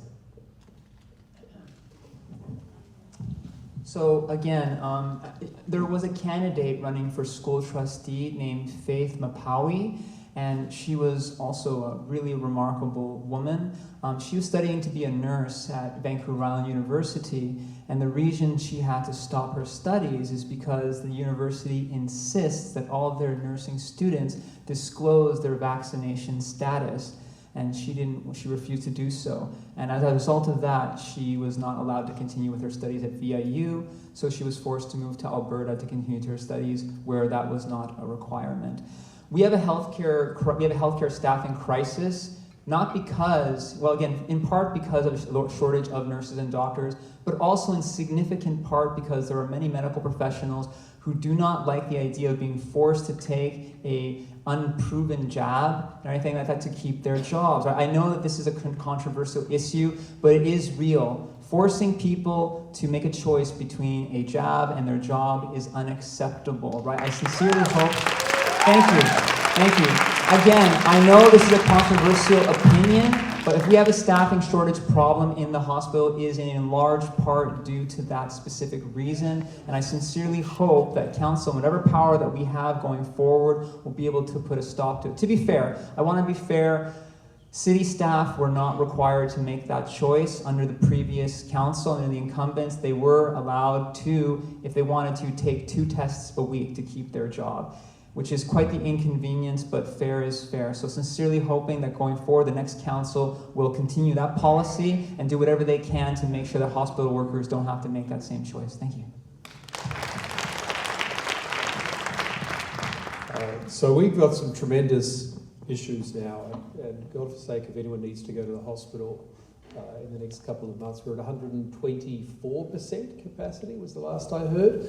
We haven't hit respiratory season yet, so this is starting off before flu season at about 124%. I'm friends with one of the docs at the emergency thing. He says, we've got a bit of a trouble right now because we're running out of hallways to put people into. We're running out of dining rooms, and they put them into you'll get wheeled into one of the dining areas and things like that, but the staff have their lunch break. So we've got some troubles there. My wife works at the hospital. She took 3 years. She happened to, I met her when she was studying down in Australia where I used to live. She was studying down there. She worked in a hospital in Australia for 5 years and moved over here, assumed there would be no trouble. Took 3 years to get qualified, 3 years for them to approve her. You basically send in about a bunch of paperwork and just nothing happens, right? So it sits on someone's desk. So she took 3 years to get to the process, and she's finally been working there for the last couple of years. Okay, so we've got a trouble and we need to work on that, absolutely.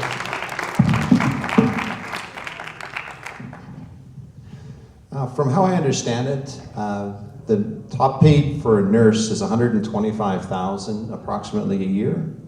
I would like to see the hospital administrators limited to that same amount, $125,000. I think we could hire a lot more nursing and doctors just on that move alone. I think those salaries are out of line right now. Thank you.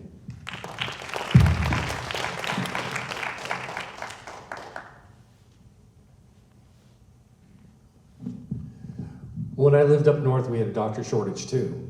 2 of them left town, left one 7-year-old doctor to care for a community of about 3,500 people.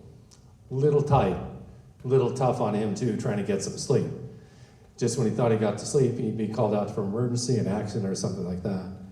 So being on the hospital board, we went to the Ministry of Health and says, why can't we do this differently than the way other communities are doing it?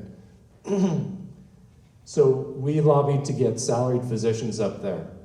Salaried physicians ensure that the doctor is making a minimum amount of money. And that was a really important part, because if you're there and you're only making $40,000 a year, that doesn't make sense. But salaried physicians ensures that the doctors are properly compensated. And that's something we can implement. We were one of the first communities in the whole province that did that. And within a month, we had 2 more new doctors. So there are approaches to do, but we also have to look at the funding that goes into it. I like the point made of looking at the maximum amount going for administration being the same as the top pay for a nurse. So let's work on, by the way, I also spoke to some nurses yesterday, and they're all excited about getting into practice.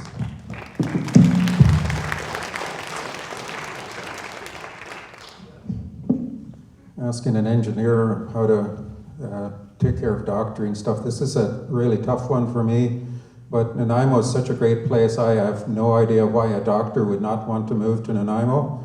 I think there's probably the problems in the hospital are certainly going to be mounting these days. I hear they've let a whole pile of nurses go, apparently because of a medical procedure. So they might want to start by rehiring people back and solve that problem. The doctors have very many innovative ways of making their life more comfortable. I'm friends with a doctor that I used to know who was job sharing. There's lots of opportunities to keep doctors in the workforce, give them options, don't try and control them. It seems like our administrations are becoming more controlling all the time. I'll be doing some more research on that topic. I think it's a great question and there's an opportunity to improve. Thank you. All right, thank you. The next question is from Andrew.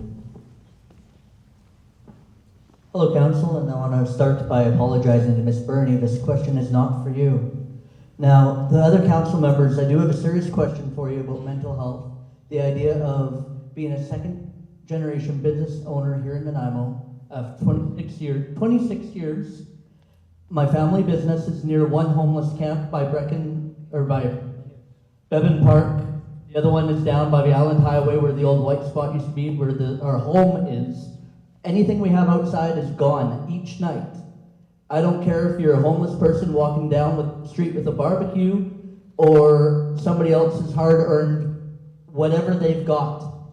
But I come from an age where after the mental institutions of the Lower Mainland had already been closed, now I see that we actually have a homeless situation which entitles certain avenues where we can say, okay, this guy's lazy, this guy's sick, this guy needs help, but instead they whitewash them all. How would you solve Nanaimo's problem on homelessness and with that?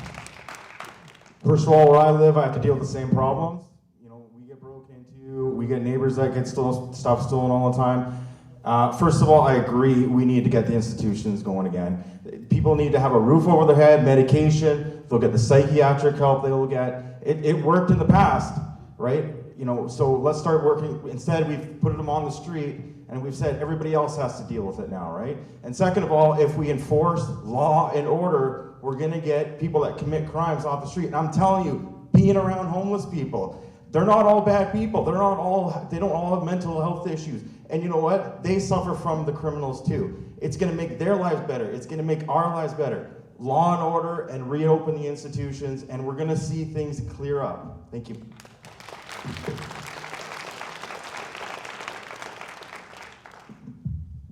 That's a pretty important subject, and it's a subject that's so complicated that none of us in council are going to be able to solve it on our own. When they closed down the Riverview facility in the Lower Mainland, it just pushed the problems onto the street, and from there the street moved to Nanaimo. So we have to really put pressure on many levels of government to help us out of this. And over the summer, just meeting with a good group of people, I was advised that there's not just one type of homeless person, there's probably about 5. And we need some way of vetting, a place to go so someone can get some traffic directions. If you've got a guy that's criminal, we're not going to be able to help him. We might be able to lock him up, but for the other, 3 or 4 groups of people, we have to be able to vet them. We may have to start investing or at least providing facility to at least categorize where people are going and how best to help them. Thank you.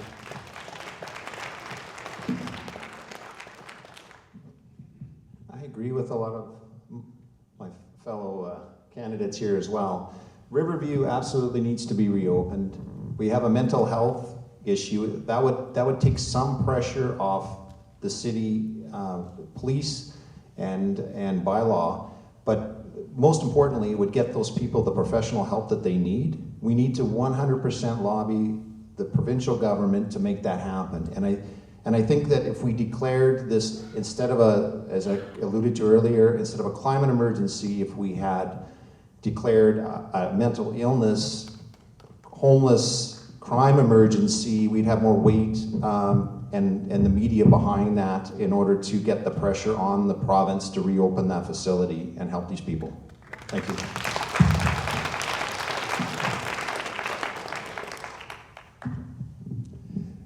I concur with Mike. I agree with my fellow candidates that there is an issue there and there's various inputs into it. And I was quickly corrected last week. We met with some nonprofit organizations, and one of them was the Island Crisis Center. And I spoke with Jason there, and I was asking him what his perception was, because he's actually been involved with this for 16 years. So we have this beautiful brain trust out there who already knows a lot about the problems. And so he completely reversed my opinion, or my understanding, I should say. He said the major problem right now with the homelessness is with people who have lost their homes, been displaced, lost their jobs, and have nowhere else to go. And that's what they're hungry to go after, to help those people out. They just need a little hand up. Not a handout, but a hand up. There's the mental aspect too, and that's where facilities, we have a world-class facility here called Edgewood, is that right? Yep. Why can't we model more facilities like that that actually get results with people who have the issues, the mental issues, the addiction issues? Let's get another facility or two here. Let's be the model for the rest of the country. If I had to live on the street for a year, let me tell you, I would have mental conditions too. Because it's really hard. You know, I mean, the girls have to prostitute themselves just to be able to, you know, keep going. And you know, you get to the point where you are hopeless. You are hopeless, and when you lose all hope of life, like there's nothing left, then some guy comes along and says, hey, honey, you know what? Let me just stick this needle in your arm and you're gonna feel better. And I'd probably say, go for it, man. Like, homelessness is the worst issue in our world today. So obviously there's something wrong. There's got to be room for everybody. We have the land to be able to put people. How many of these candidates have talked to homeless people lately? I talk to them all the time. And I say, hey, how would you like to work in a garden? They say, oh, could we really? Because working in a garden, it helps your mind. It helps everything. It's good for your health. And we can work that way. We can give these people are us. We can give them work, because growing food is the very best thing that we need to do. Because if we don't, we're not going to survive. We're in bad times here. Like, the planet is dying, for crying out loud.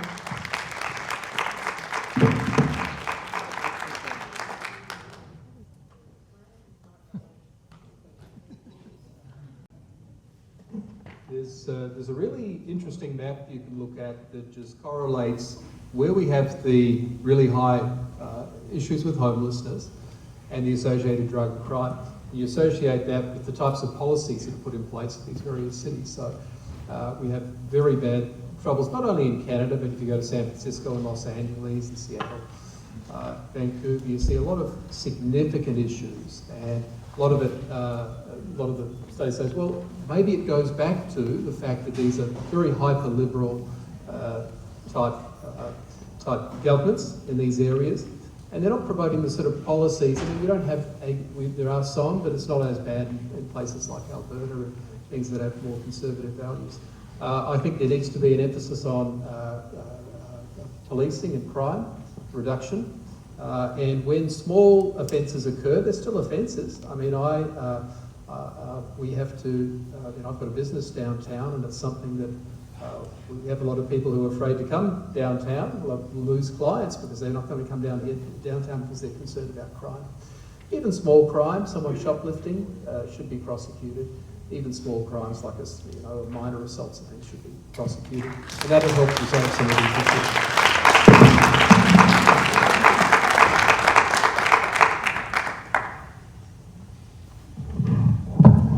So I've made no secret that my strategy to approach the homelessness crisis is something I call tough love Nanaimo. And I want to emphasize, I do mean love, but love also means structure and discipline and giving people responsibilities. I really like what Brunie has to say. We have to have compassionate hearts, but at the same time, we have to have definitive plans. We need to interview each homeless person and find out what their core issue is. If they genuinely need a hand up, as Frank was saying, that one's great. If they have mental health problems, that's the reason why we need another facility like Riverview opened up again, for people to make sure that they are in a safe and structured environment where they're regularly getting their medications. And if they have substance abuse problems, a facility like Edgewood where they can get proper rehab. We're a compassionate people. We do care. We don't want just to push people aside. But at the same time, we want to emphasize this is a city for law-abiding, peaceful people, right? The social contract dictates that if you're going to live with your brothers and sisters in a community, you're going to do so in a law-abiding manner. I want Nanaimo to be a city of law and order with compassion. Thank you.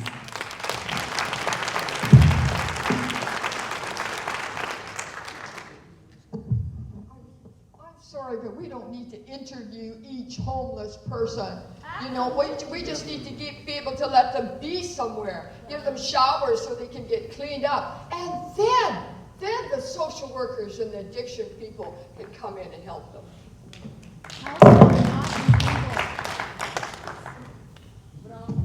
I did actually have someone that it's going back a few years, Brunie, but somebody who was on the borderline of being homeless, and I gave him a job. He cut the grass in front of my rental house, and next thing I needed some tile work done, and I found out he did some great stonework, so hired the guy. Things worked out pretty good, and in the end I did find that he had some bad habits. I won't get into those, but it's great. We can reach out and help them, and I think the city's got an opportunity to reach out and help put people to work. Maybe they need some grass cut. They've got to deal with QP, but there's got to be some way to get these people employed. Give them a chance to make them feel good about what they do in life. Thank you.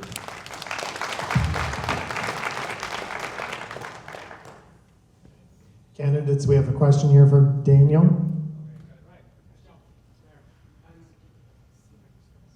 There you go, okay. So it's been roughly 15 years since the rail corridor connecting Vancouver Island from top to bottom closed down, and since then it's really been very difficult to get anywhere beyond Nanaimo. Public transit is often unreliable outside of the city. Like if you need to go from Nanaimo to Victoria, you take a bus to the ferry terminal, a ferry to Vancouver, a bus down through Vancouver, a ferry, and then take a ferry to Sydney, and then from Sydney you take another bus to Victoria. That takes 8 hours. And then you have to try and get all the way back up. It's good on a carbon emission scale in terms of that, and it's a lot of extra traffic on the main roads up and down. Do you have any plans to try and get this working again, to lobby the federal government to get fundings, to provide more money to the Island Corridor Foundation, or do you think there are better initiatives that should take the funding? I hope that was concise. There is a slightly easier way now to get down there. There is just a brand new service down to Duncan. They started it up just some months ago. It's now got 100 people use it a day down from Nanaimo to Duncan. And then technically you could get, it doesn't match up very well, you can get the bus down from Duncan to Victoria, but the schedules aren't a lot. But there's clearly, absolutely you're right, there's clearly a need and a want for people to be able to get from Nanaimo and get to other areas. The island corridor is a really tricky one. I would love for there to be rail again going up the island, but there is a lot of cost, so the cost estimates are just unfortunately, the estimates can be something like $5,000 that every family, on every tax bill, which is probably not manageable. I would love it, but that seems to be what the finances are. But have a look into the Nanaimo Duncan, and then you can go down Duncan Nanaimo.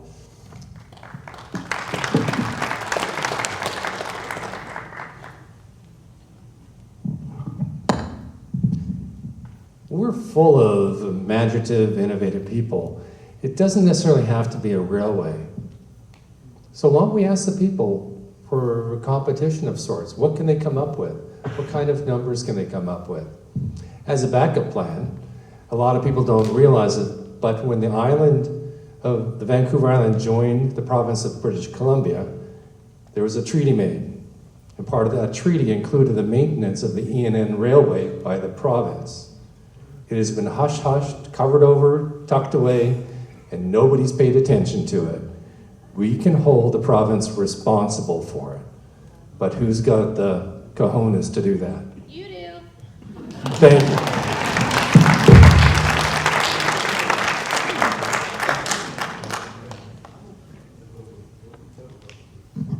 I think, unfortunately, there's just some realities that our road system, I mean, they're shrinking it. We look at Metro Drive, they're shrinking our road system, they're making it more congested. So, you know, just telling you that there's a simple solution, there really isn't actually right now. I mean, you know, I'm going to echo what Nick says. Unfortunately, there's contracts with our rail system, but a light rail system, in my opinion, is really the only option at this point. It cuts right through our city. We could have 3 or 4 different railway stations, and we could reposition our bus routes around that. So whenever that contract's up, I'm not sure when it's up, and obviously that's an industrial rail line, but again, it's in perfect location. I really think that's the only option. I mean, if we put more buses on the streets, is that, you know, that's just going to cause more congestion. And we have to fight them shrinking the roads because it's just going to get worse. So unfortunately, right, we're kind of stuck in the 90s when Parkway was built. It should have been built with overpasses and not lights. That's Ministry of Transport, that's not Nanaimo. But our flow of traffic would be 10 times better if we put overpasses and not lights. So, I mean, there's been some bad decision making that's got us to this point, unfortunately.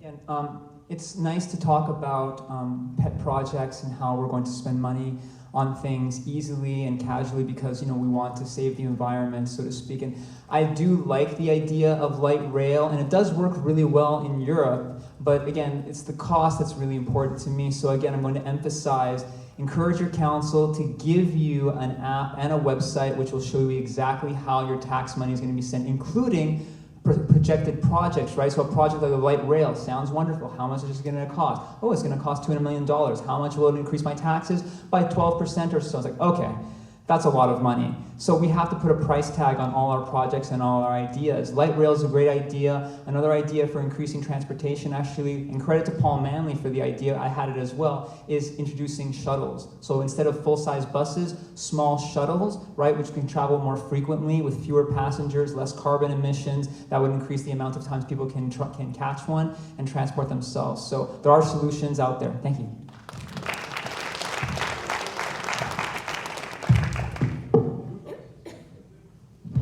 I like everything I've heard here, but I just want to get back to the person who asked the question. When you said it took 8 hours to get to Victoria, my daughter did it in about 8 hours on her bicycle. So there's another option for you. But all these other solutions are fantastic. The ENN Railway is a good one for the future, but don't expect it to happen in the next 4 years. I did attend a meeting about 4 or 5 years back where they were talking about getting a parkway out of Victoria, but just I think just to Langford, so it wasn't going to connect with Nanaimo for quite a few years. So that's a long-term strategy.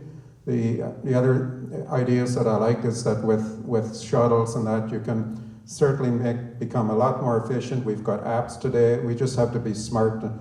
You know, we're talking about smart city. Let's just use our smarts and come up with apps and make all this stuff work. There are solutions. Thank you.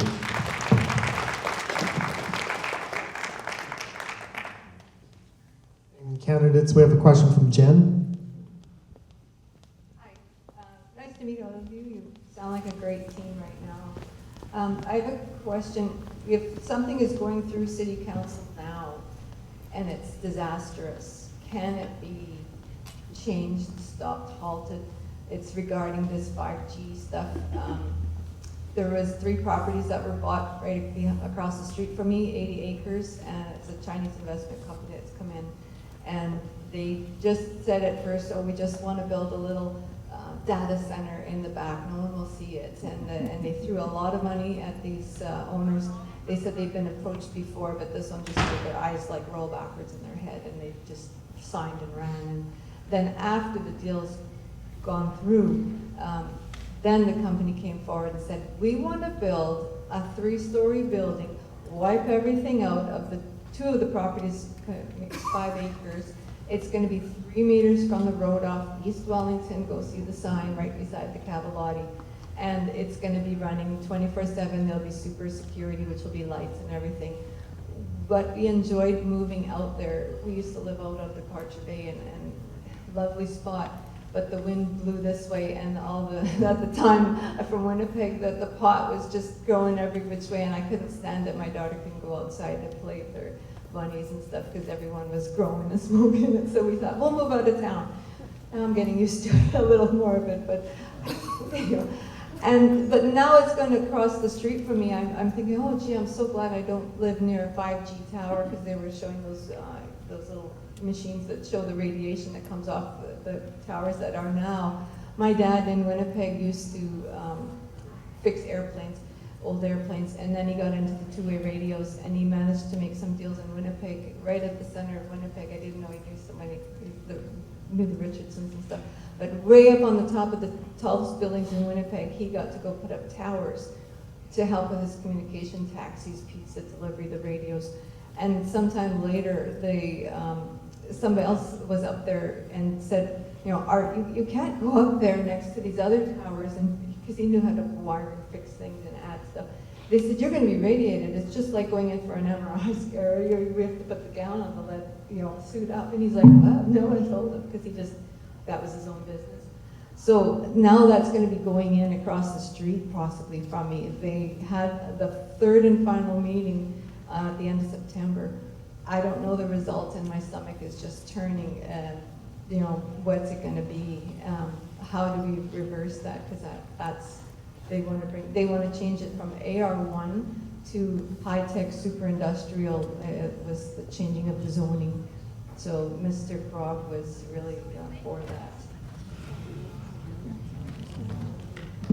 So from what I remember, that's the data center, and I remember being at the city council. I don't know if they passed 3rd reading, and there are issues. I know with Metro Drive, there were some people on council that didn't want to vote for the extra funding, and there were legal issues that they were talking about, lawsuits and everything like that, because that project had already been gone through. And so there are legal issues once the shovels are in the ground. But I wasn't aware if that has passed 3rd reading, and if it hasn't, it's a definite no for me. I was at the council meeting. I didn't like necessarily the idea. I didn't know, there was no feedback from the community. So again, we're pretty close to the election, right? And if we get elected, we're gonna sit right away. So as long as, we're not as far in and we are with Metro Drive, and of course we're not, I think we can stop that for you. Thank you.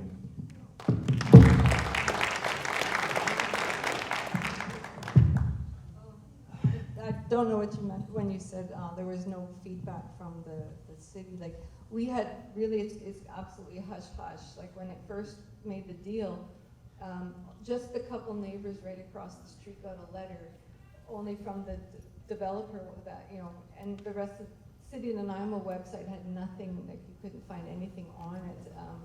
We don't know of any other meetings. There's a board, a big board up there, and what they did was they put a white sign against the white sign, and you didn't notice when you drive past it, they added something on there, and it was end of September, a bylaw meeting, and that's all we knew to show up for.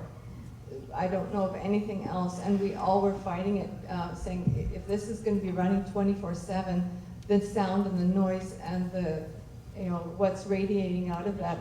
I really enjoy March over top of the meadow, because there's thousands of frogs that croak. You can hear it through the house, and the owls would be sitting right around our property. The little babies would be playing right in our front yard, and now that's going to probably completely disappear. But we had we were not given any idea of any other time to come and speak about it. The community it wasn't told. Thank you. I'm wondering if you think that might be a recurring theme. How many of you know about the official community plan with the donut economy? Do you realize that most official community plans are 50 to 150 pages long? And it's a project that takes about 3 to 6 months and goes through 3 readings and so forth. Did you guys attend any of the readings? Didn't think so. Neither did I. Anyway, that official community plan, or OCP, is 657 pages long. What in the world are they thinking? It's in that official community plan that sets the zoning, the changes in zonings, the extensions of borders, the conversion of properties from ALR to industrial or to residential. So that's a template that allows for this kind of building to go on. Once that changes, it's not necessarily permanent because that can change with a new OCP or a new change. So in this case, I asked one of the sitting councilors, can we do anything about this huge Bible that, you know, hardly anybody can get through more than 20 to 50 pages? He said, we can bring it back on the table. So if we can bring that back on the table, we can start looking at other things. We can start putting emissions regulations on facilities to make sure. Sorry.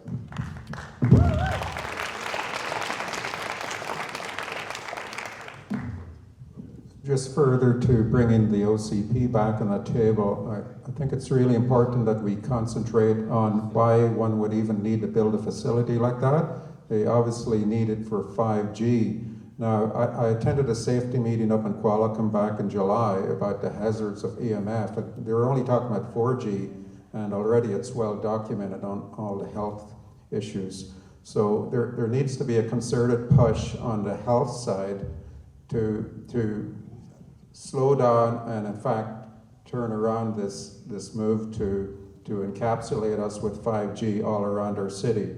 I can deal with that in council by one, opposing anything to do with building permits for towers. I think there's an opportunity to push back on allowing these people to build this shit, as I will call it, because the safety has not properly documented, and we just need to engage with the right people to advise council that they've got to stop this stuff.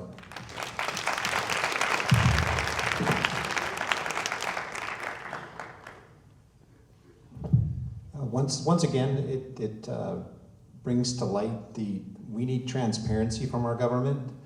A lot of people are unaware that the province requires the city to have in-camera meetings about certain subjects. And I say this, said it before, but there's nothing that the city does that should be in secret, and the conversations between the province and the city should also be under the public view. They're there to represent us, not rule us. And we need to put pressure on them to make these changes so we have access to this information. That's why we're not having access to this 5G info, and when you search for the info, it's because everything is being done behind closed doors. So we need access to that information. We need to put pressure on these public officials to get that.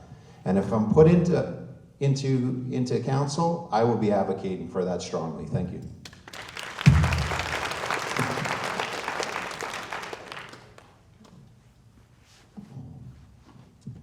So in regards to, I wasn't aware of that data center that is extremely concerning in Rio de Janeiro during the Olympics they had there. They had a very large data center constructed specifically to monitor all the sensors that they had put in the city. Rio de Janeiro is a smart city, and that sounds part and parcel of the goal of a smart city, is to track large volumes of data. So again, as a city council, there are contracts that we have to be careful, because if you pull out of a contract, there can be massive penalties.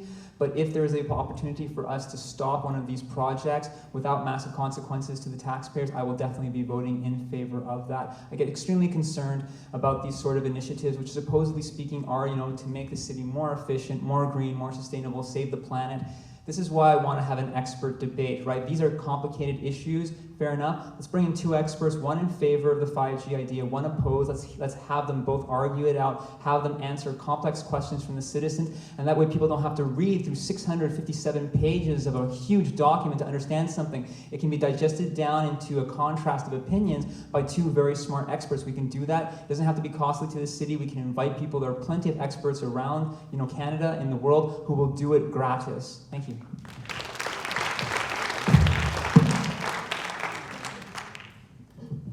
I would like to see the council be more conscientious in encouraging small business.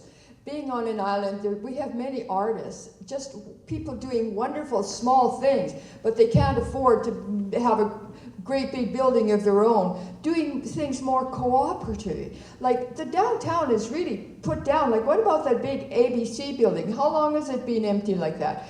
How many people could we put in there to have a whole little vendor place where all kinds of people making jewelry, having art, and having something where we can really revitalize our city and encourage new businesses, because that's really important.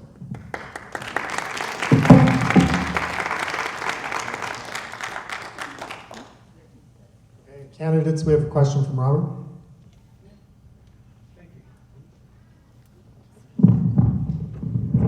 I'm originally a singer, so I like to have that thing in my head. My name is Robert Plant. Okay, I got a difficult question. First of all, I want to say when we open a meeting, we need to know the names of the First Nations bands. Okay, so for everybody who doesn't know, it's Nanaimo and Snoonimus. So keep that in your mind forever, because we live on their nation, okay, or on their land, sorry.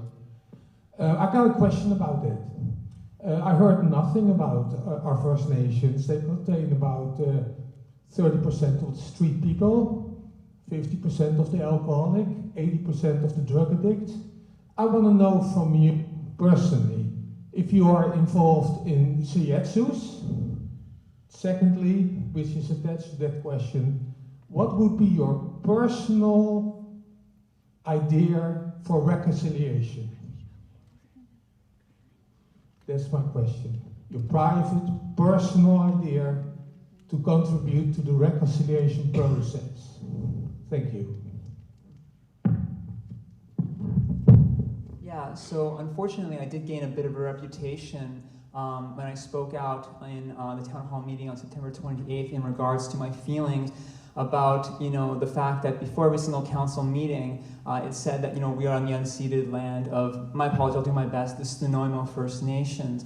And I said that I find that a bit worrisome. Again, we're trying to heal divisions and reconciliation. The concept of healing past wrongs is important, but I don't think that's reminding people over and over again that they are unceded, which means, as a synonym for stolen land, is healthy. I think that there are many, the human history, thank you, human history is full of atrocities. Human history is a history of human beings hurting each other. It's tragic, it's sad, but modern human beings are doing a lot, and especially here in Canada. In Canada, we believe in a multicultural society. We believe everybody is equal. We're all equal under the law. We're all Canadians. We don't have to keep bringing up the past to heal it, right? We can just accept the fact that the history happened. We need to teach history effectively to our children and to each other. We need to learn about the wrongs of the past, but we can't keep bringing them up in a sense of guilt. Using the word unceded makes people feel guilty, right? And I don't think that's fair. Thank you.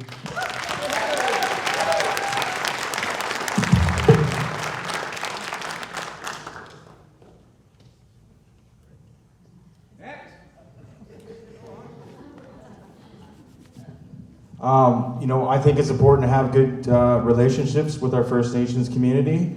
But I will say, I listened to a speaker who was a First Nation woman a couple of nights ago, and she told me that she wants equality, not equity. She wants everybody to be viewed the same, and everybody to have the same opportunities. And I think we need to look at that in terms of what I feel absolutely honoring the cultural pain and history that happened. That happened, and we should honor that's part of our history, and we just need to accept that. But we also need to accept that this is the 21st century, and we need to work together to make a better Canada. Thank you.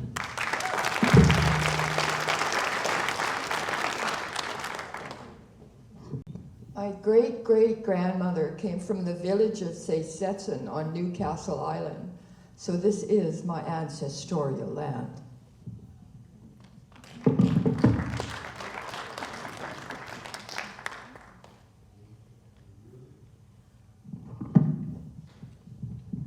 I really feel it's important to recognize history. For not to do that, you're bound to repeat it. So to have consideration for our First Nations that have been here before us is to recognize that and not necessarily continually ask for forgiveness and reconciliation. I believe what Jeff was saying, that they're not asking for the equity, they're asking for the equality. And I think that's what all of us really want in life, is equality with one another. So we're not looked down upon or looked up at, but rather than being friends. And I think the best thing to do is to reach out and become dear, dear friends with our First Nations neighbors and allow them opportunities to grow themselves and coexist with us, instead of trying to create a divide, a divisiveness that starts separating people. The government's been doing a good job of that the last couple of years.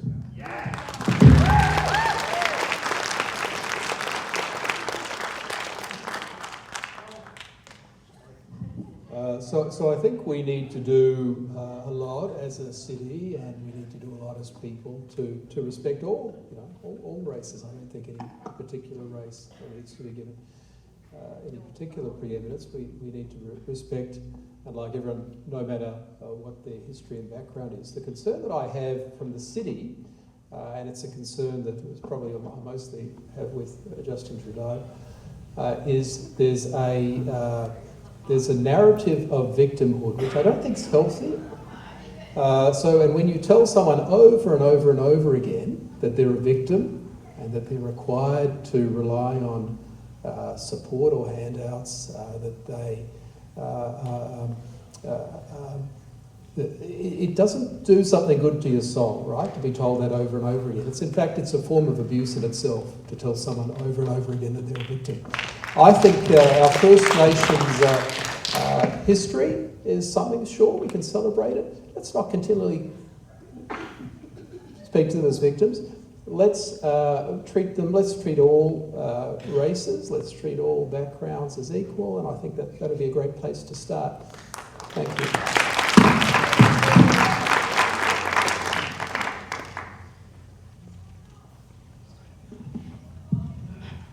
There's been lots of discussion on inequality, and I believe wholeheartedly that First Nations people have to be treated as equals, not as a separate society. And again, I don't believe it's about handouts of money. It's not about keep throwing money at the problem. It's giving them the opportunity to participate in our society as equals, making sure our institutions are treating them properly. So when they go to a hospital, they are treated equally like anybody else, that they are not being categorized just because of the color of their skin or where they came from. And I also think it's a sad reflection in Victoria when we have the BC Museum being ripped apart because apparently it's not good for us to know our history. We can't be afraid of our history. We have to keep the history there so we know what happened so we don't repeat it again. Thank you.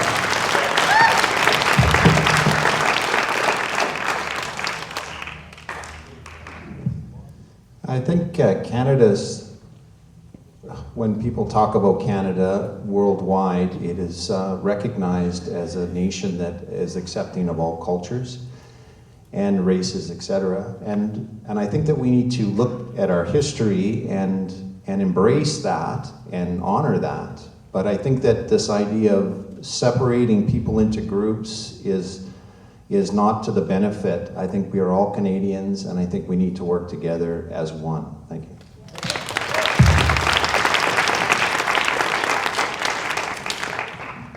There's a lot of First Nations people lying around cold on the street in this land that once was theirs.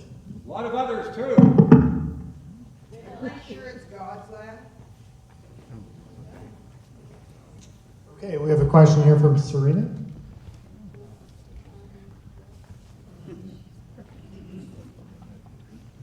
Wow.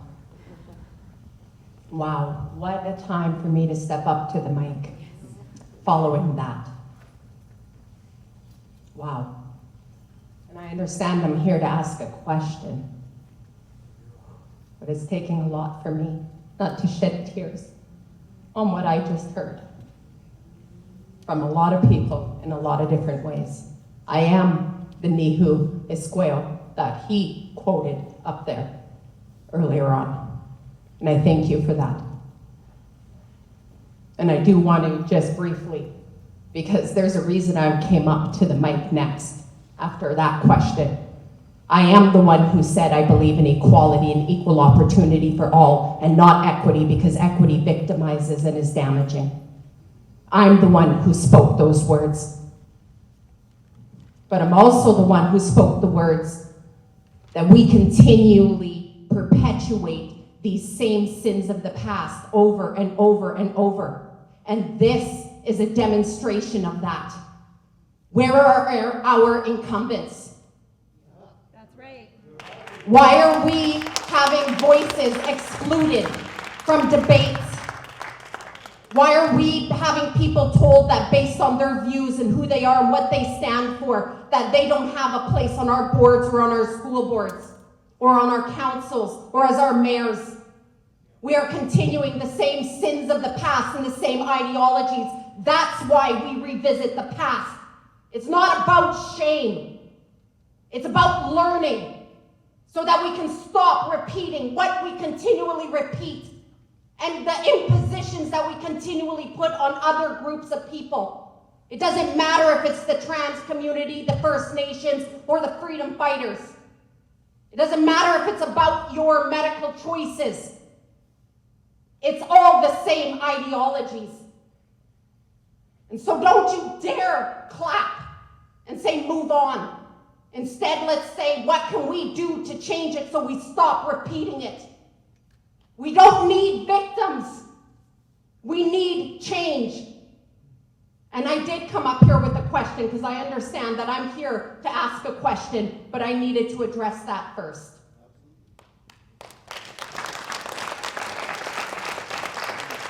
My question is for the incumbents who are not here today. And so perhaps each of you who did give the respect to everybody else to show up for this. I came here today because I want to hear what different communities have to say and what their plan is for what is yet to come. Because on January 31st of 2023, the exemption to the Controlled Drugs and Substance Act will give an exemption for individuals, men and women, to carry 2.5 grams of fentanyl, heroin, meth, crack. Now let me remind everybody that 2 grams is considered a lethal dose, and they are putting an exemption to carry 2.5 grams. Each of you and many of the people who are here have continually asked about our homelessness and our drug addictions and what is happening on the inner core of the cities.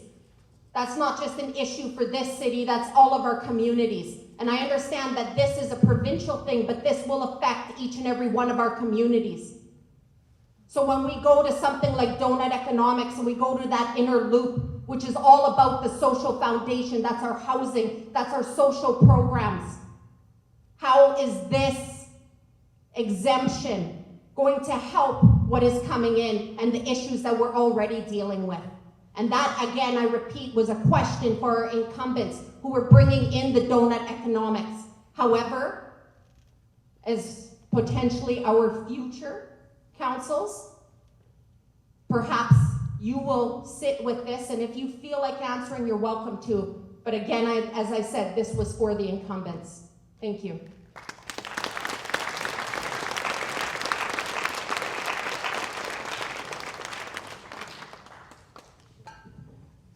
First off, wow, those were incredibly powerful words. Thank you for sharing that. I love this. This is democracy. Democracy is very precious to me, and that's the reason why I want to do a debate. I'm extremely grateful to hear that. I love your passion. I love the fact that you challenge your potential for future council. Thank you. So in regards to the Controlled Substances Act, bringing in, letting people have possession of illegal narcotics is an extremely dangerous idea. I know it's part of the progressive ideology that you need to help people to be their true selves. But again, that's why I was raised conservative, right? I was raised with structure and with discipline, and I don't think this philosophy of enabling people is genuinely going to help them. I think we need to give people exactly that structure, and real compassion and real love comes from saying, you know what? You definitely have a problem, right? We're going to help you by putting you into rehab, by giving you the opportunity to get some genuine help. That will get your life back on track. Just letting people possess drugs. This is only going to be benefiting the drug companies and the illegal drug cartels, in Mexico. That's all it's going to be benefiting. So as a council member, if I was on council, I would vote categorically no. I would be lobbying the provincial government, saying this is a crazy idea. And I don't know why the incumbents didn't come tonight. A lot of them felt that this was kind of a done deal. I'll say this again, I just want to take that aside. We're not endorsed. We are not endorsed by the unions. I feel like a lot of the incumbents are counting on the fact that the voting is so low in Nanaimo that just with the endorsements they get from the unions, they're going to get this in the bag. So again, thank you guys for coming out here today and supporting unendorsed candidates. It's really important. And thank you so much for your passion. That was beautiful to behold. That is democracy in action. Thank you.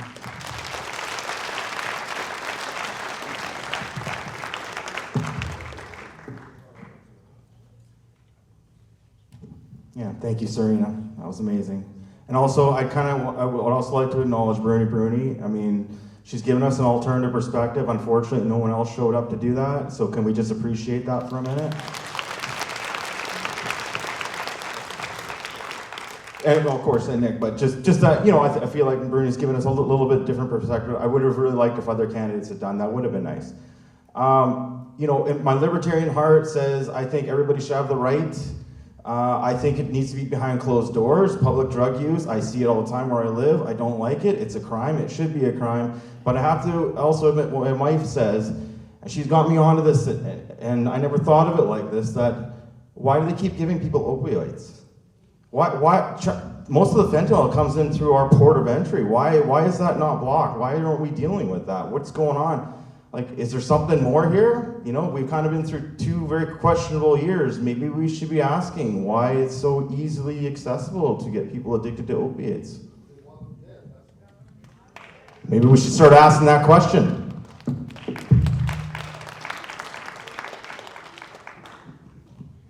You have to look at the motives behind these things too.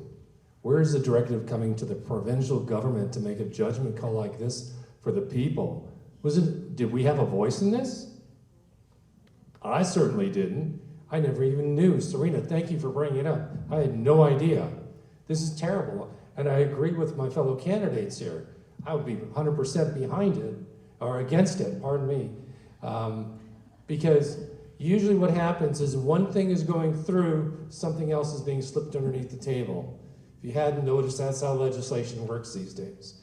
So you have to look at the real reason behind this. Is it because of depopulation that the global government wants to do to us? Well, this is a pretty big step, don't you think? So we should stand up against this and be as a union against this, not just a single voice, not one that's reaching out and trying to affect us, but let it affect us. Let us all take hold of that. Let's fight against this. This is not right. Other nations, other civilizations have gone down because of this kind of internal corruption. Go read your history book.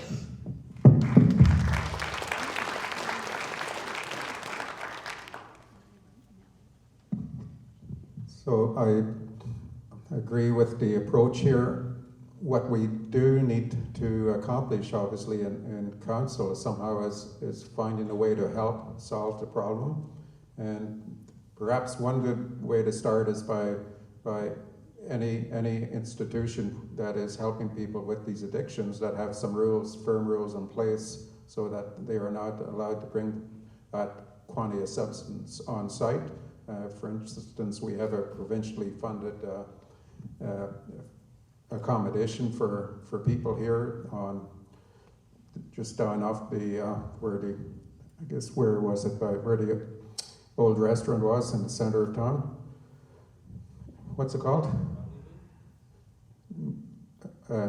Anyway, the point is, let's put some limits on what people can carry, but for the greater good, let's get stuff up on the city's own website. Let's educate people, let's get stuff into the newspapers. I don't think the majority of people are aware of what's going on. We've seen how Trudeau could galvanize the country against certain people on medical choices. Let's galvanize the community against these drugs. It would be a great way to get the community pushing back against the province, and perhaps the province will start listening to us. Thank you.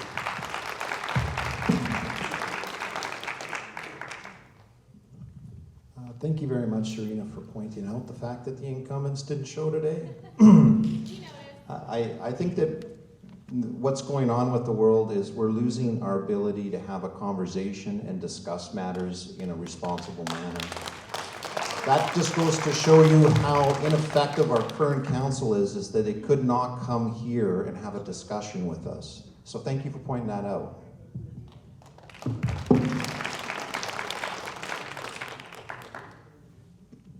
Yeah, it's so true, mate. So there's two main philosophies when it comes to dealing with drug use and drug possession. It's got my lawyer's hat on, which is very occasionally useful. But we've got this harm minimisation approach, which sounds nice. It says, well, look, there are some dangerous drugs out there, so let's just make it free and cheap and give the drugs out, and we'll give clean supply, and we'll do that. And there's another approach that sounds a little bit harsh, but says, no, we're going to have zero tolerance for this sort of thing. We're not going to support it, we're not going to endorse it, we're not going to encourage it in any way. And the funny thing is that when you look at the statistics among the cities, it's the cities that take that harder approach, the zero tolerance approach, that actually have far less issues with homelessness, with drug use, drug deaths, all these sort of issues. So it certainly sounds hard. They've got lots of nice arguments saying what a wonderful thing it is if we just give this stuff out, we make it cheap and easy and clean, but it has tremendous impact. And I deal with a lot of families who go through separations and things like that, and often the amount of families that I've had to speak to have lost children through drugs. It's horrendous and it's heartbreaking. We need to take a tougher approach.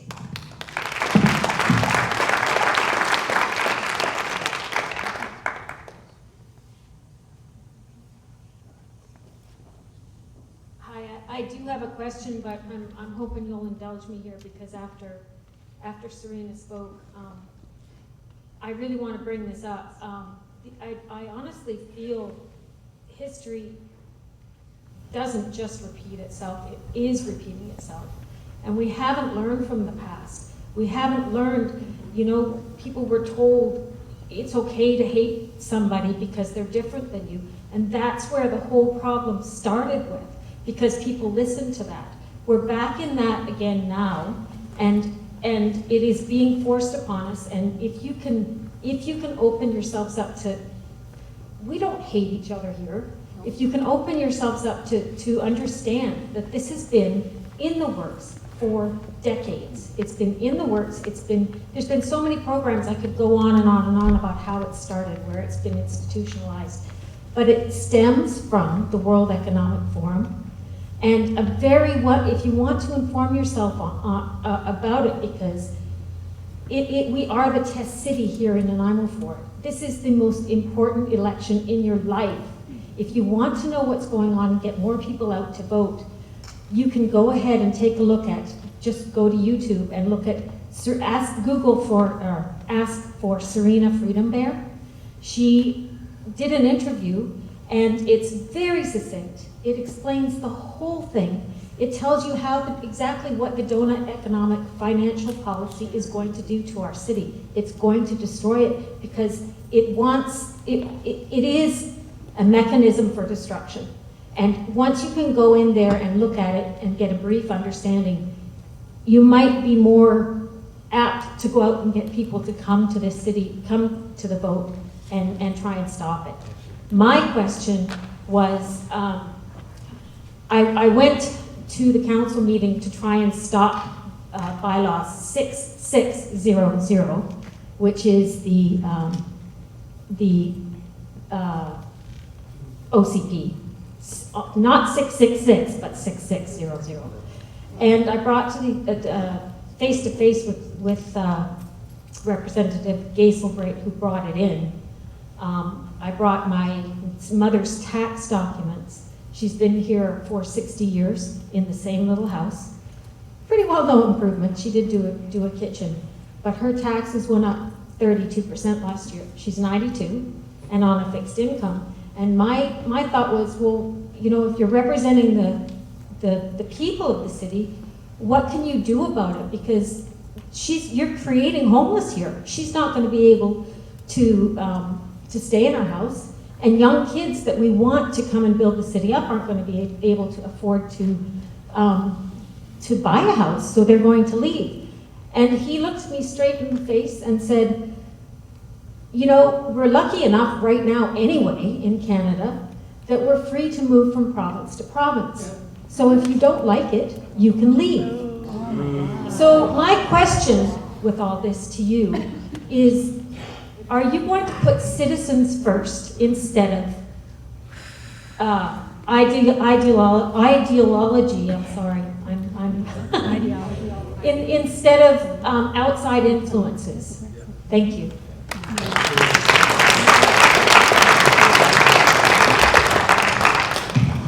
That's why I'm running for council. I believe in grassroots government.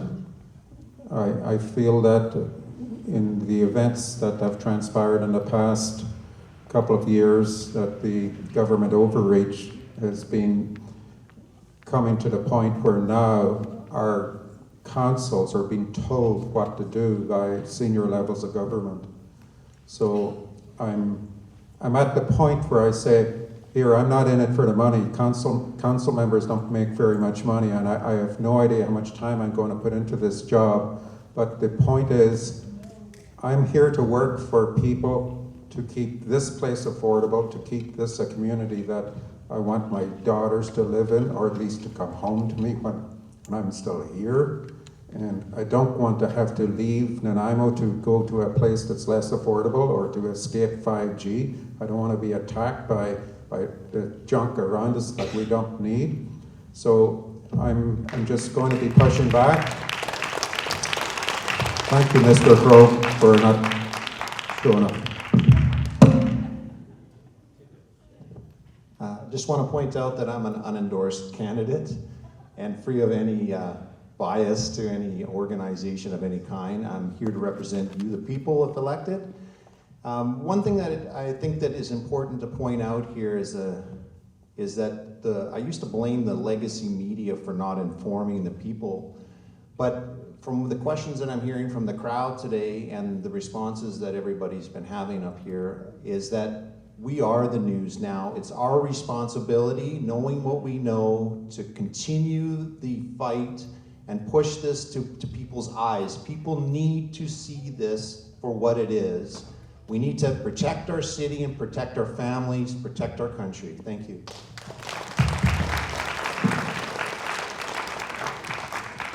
I was in real estate for many years, and I sort of became a first house specialist because I believe so strongly about the importance of being able to have a place that you can actually call home. Now, I have a plan of starting a new age pilot project using hemp fibers. They're already doing it in Alberta. A kind of a place where not have all the seniors in one place, or to a place that you can really call home in a cooperative kind of a way, where you have gardens, you have young people, you have old people, and that's affordable, where you can actually be part of there in a and I know that this can happen, because although there's many new buildings being put up all over town, they are not affordable. There are big profits for armchair landlords. And in a society that's democratic, it's really, really essential that we have a place that, this is mine. I can change the color of the wall. I can move things around. And this is an important, essential aspect. And we have lost that. When the average person can't even afford to live anywhere, no matter how many jobs they have, there's something really, really wrong.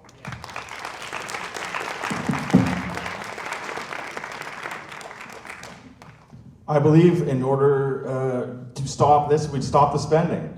That's period. That's how we stop the taxes, we stop the spending. If there's a crack in the bridge, we fix the bridge. We have strategic reserves. We put money in that every year. We don't need to have these tax increases. It's to fund the spending. What do we have? Almost 100 people, non-elected, 100 people at City Hall making over $100,000 a year. Some making almost $300,000 a year.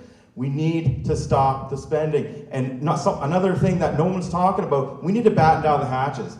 Probably a lot of people realize in here, we're going to have some bumpy economic times. We need to stop this frivolous spending because we need to figure out how we're going to deal with the fact that the United States is in a recession. We're at 0.8% right now, but the new year we're probably going to be in a recession too. We've gotten rid of our resources. We're getting rid of our tourism. The only growth industry is government right now. That is unsustainable. And we need to have the people like yourself that have deep roots in this community stay in this community. And I'm appalled that Ben said that to you.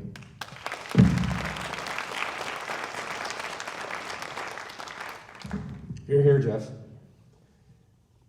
So I'm also independent. We're all independent up here.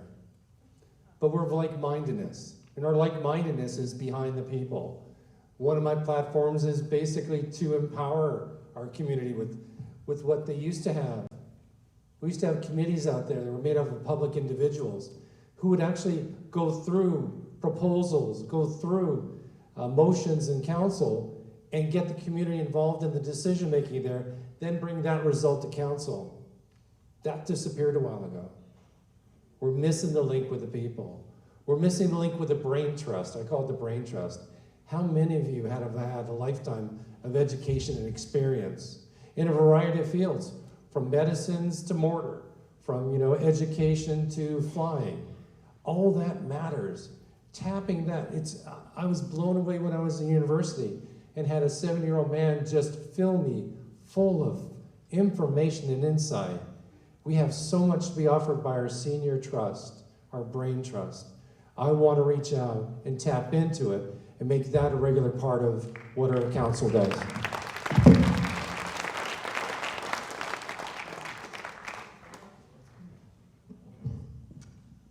It's categorically unacceptable for someone to be taxed out of their own home.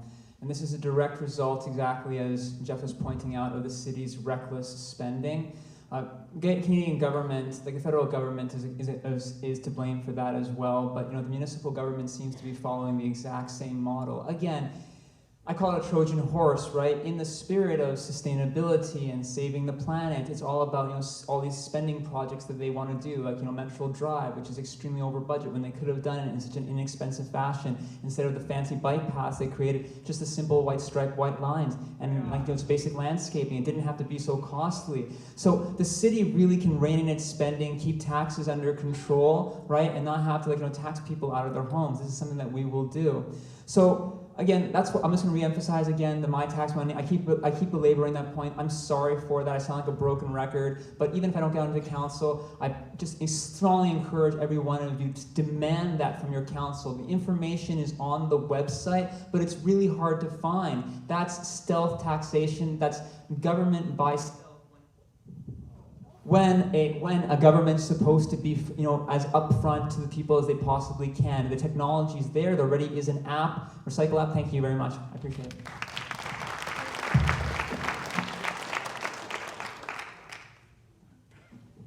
I think all the candidates up here, I believe, are independent. I don't believe any are endorsed by CUPE. I don't believe. And it scares me when CUPE is suggesting candidates. I think it's very important that as elected members on council that you're independent. You're not beholden to anyone, because you want to make decisions based on the information that's best for the city, and your boss should be the ratepayers, right, the taxpayers. And the concern that we have when CUPE is endorsing, and last time I think they got 7 of their 8, right? So we're up for a fight, all of us who are up on the stage. But when CUPE is endorsing, and you know that your position is thanks to CUPE, what do you do when CUPE says we want to, this is what we want in our wage negotiations now with the city? They're employers, right? But they're also beholden to CUPE. It's a very dangerous situation. They shouldn't be endorsing candidates. And I just commend all of the candidates up here who are independents, who are taking the risk, standing against the city union control. And I think I just want to commend them. I'd be proud to be on council with any of them. I think they're a terrific bunch of people. Thank you very much.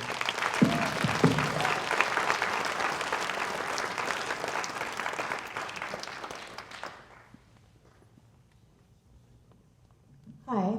I keep hearing about the homeless people. Well, I've had conversations with homeless people. I can tell you what's going on.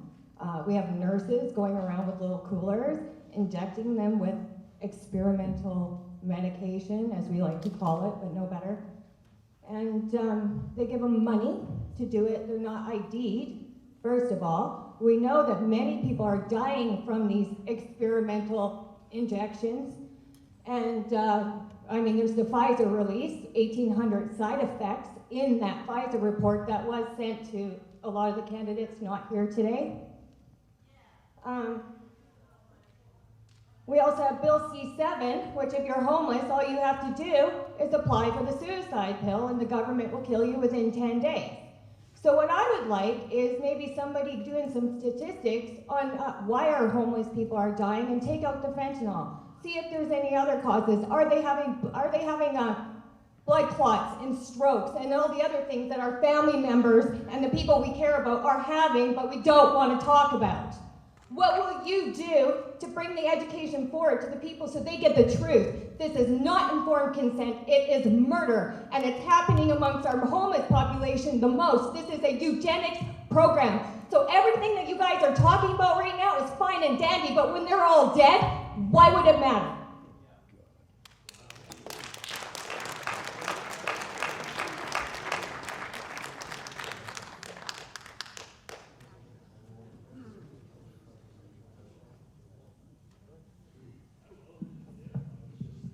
Well, are we talking about the COVID vaccine that we like to call it? Yeah, okay.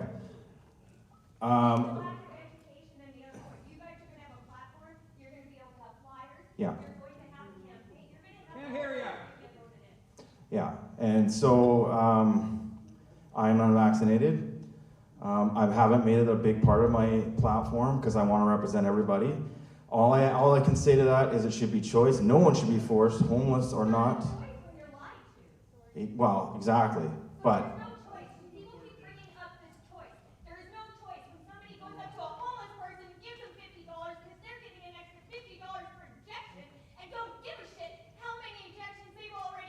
Yeah, and that's wrong. That is not a choice. It is not a choice when a mother walks into a vaccine clinic and she's not given a report from Pfizer that what they wanted to hold back from us for 75 years, and she goes in and injects her baby. That is not a choice. That is absolutely not a choice. Yeah, I agree. Yeah, they should have the right to. Yeah, I agree. Because I've given them the evidence. They've given them the evidence. Yeah. These people know what they're putting into people, and they know it's causing harm. So what are you going to do about that? That's why they're. Yeah, I agree that people should be shown the choice, but people need to have the choice. I really disagree with the kids, but people need to have the choice. They need to have the choice to get vaccinated or wear a mask. That's what. No, I do. I do understand. I do understand. Believe me. Because you have to give people the choice. That's just the way it is. I agree with you. They need to be given the information. Yes, they need to be. 100% agree with you.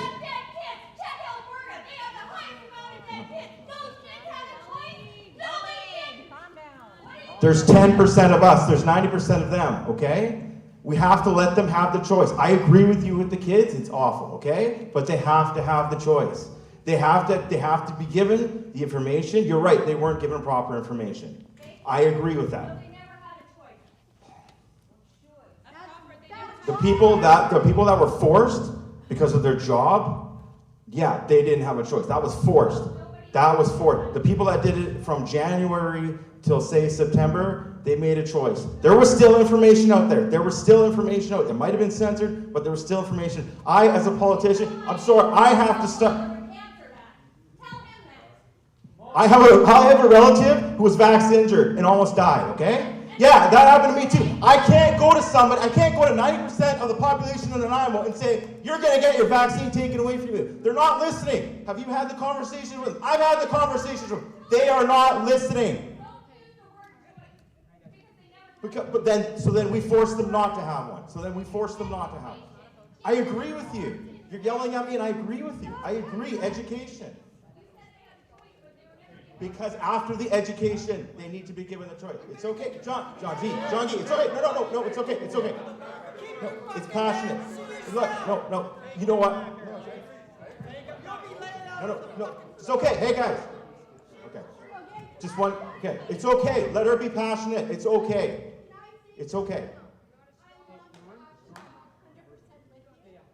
All right.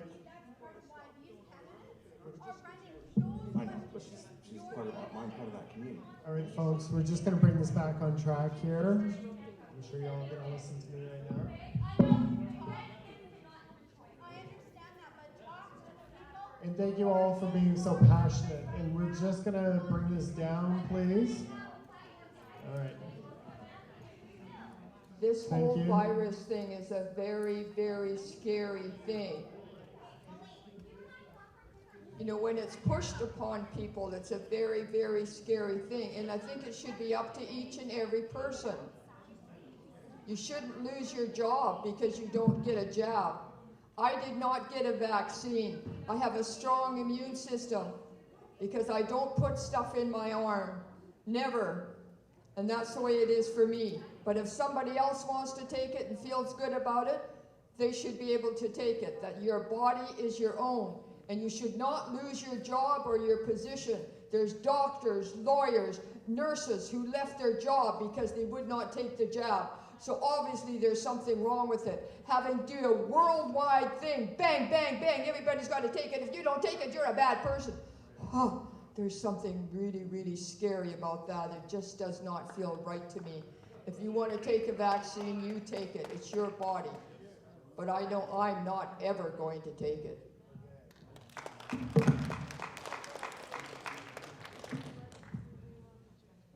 Thanks for being so passionate, Pauline.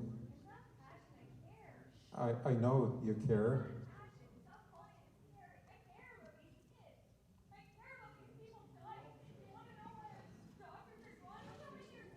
Yes, okay. Can I get a chance to speak now? I remember standing in front of a certain drugstore about just before Christmas, a year ago Christmas, and I wanted to present some information to people that were going in to get their kids jabbed, because I had some really good stuff that said this is not something you want to do. And we were told to leave, first by mall security, and yeah, I've been there, so. But I know that you're doing a great job. The problem here is we're running for council, and about 90% of the electorate in this city is not agreeing with our position. So if I'm elected in council, I am going to push against anything that is supporting something that is unethical, that is dangerous. That is my promise to you and to everyone in this room.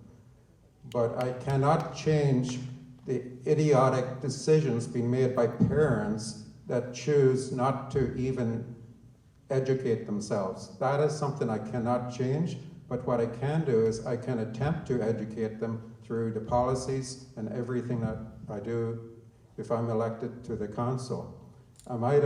Is the council the right place to make that happen? I'm not sure.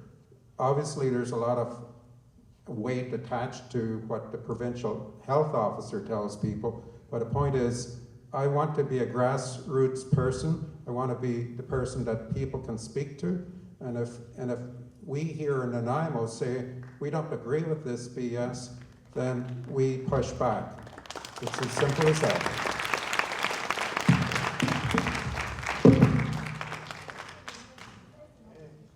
Excellent. So we're going to kind of circle things up here. Thank you all so much for showing up tonight and for caring so much to be here. We do have the room until 10 o'clock. And I think a number of the candidates are going to stay around, so if you do have additional questions or you'd like to meet them, you're welcome to do that. And just on the way out, as caring citizens, you can take the message from this evening and speak to those of your friends and family who were not here, and do encourage them to vote on Saturday. Thank you, everybody. Thank you, candidates, for showing up.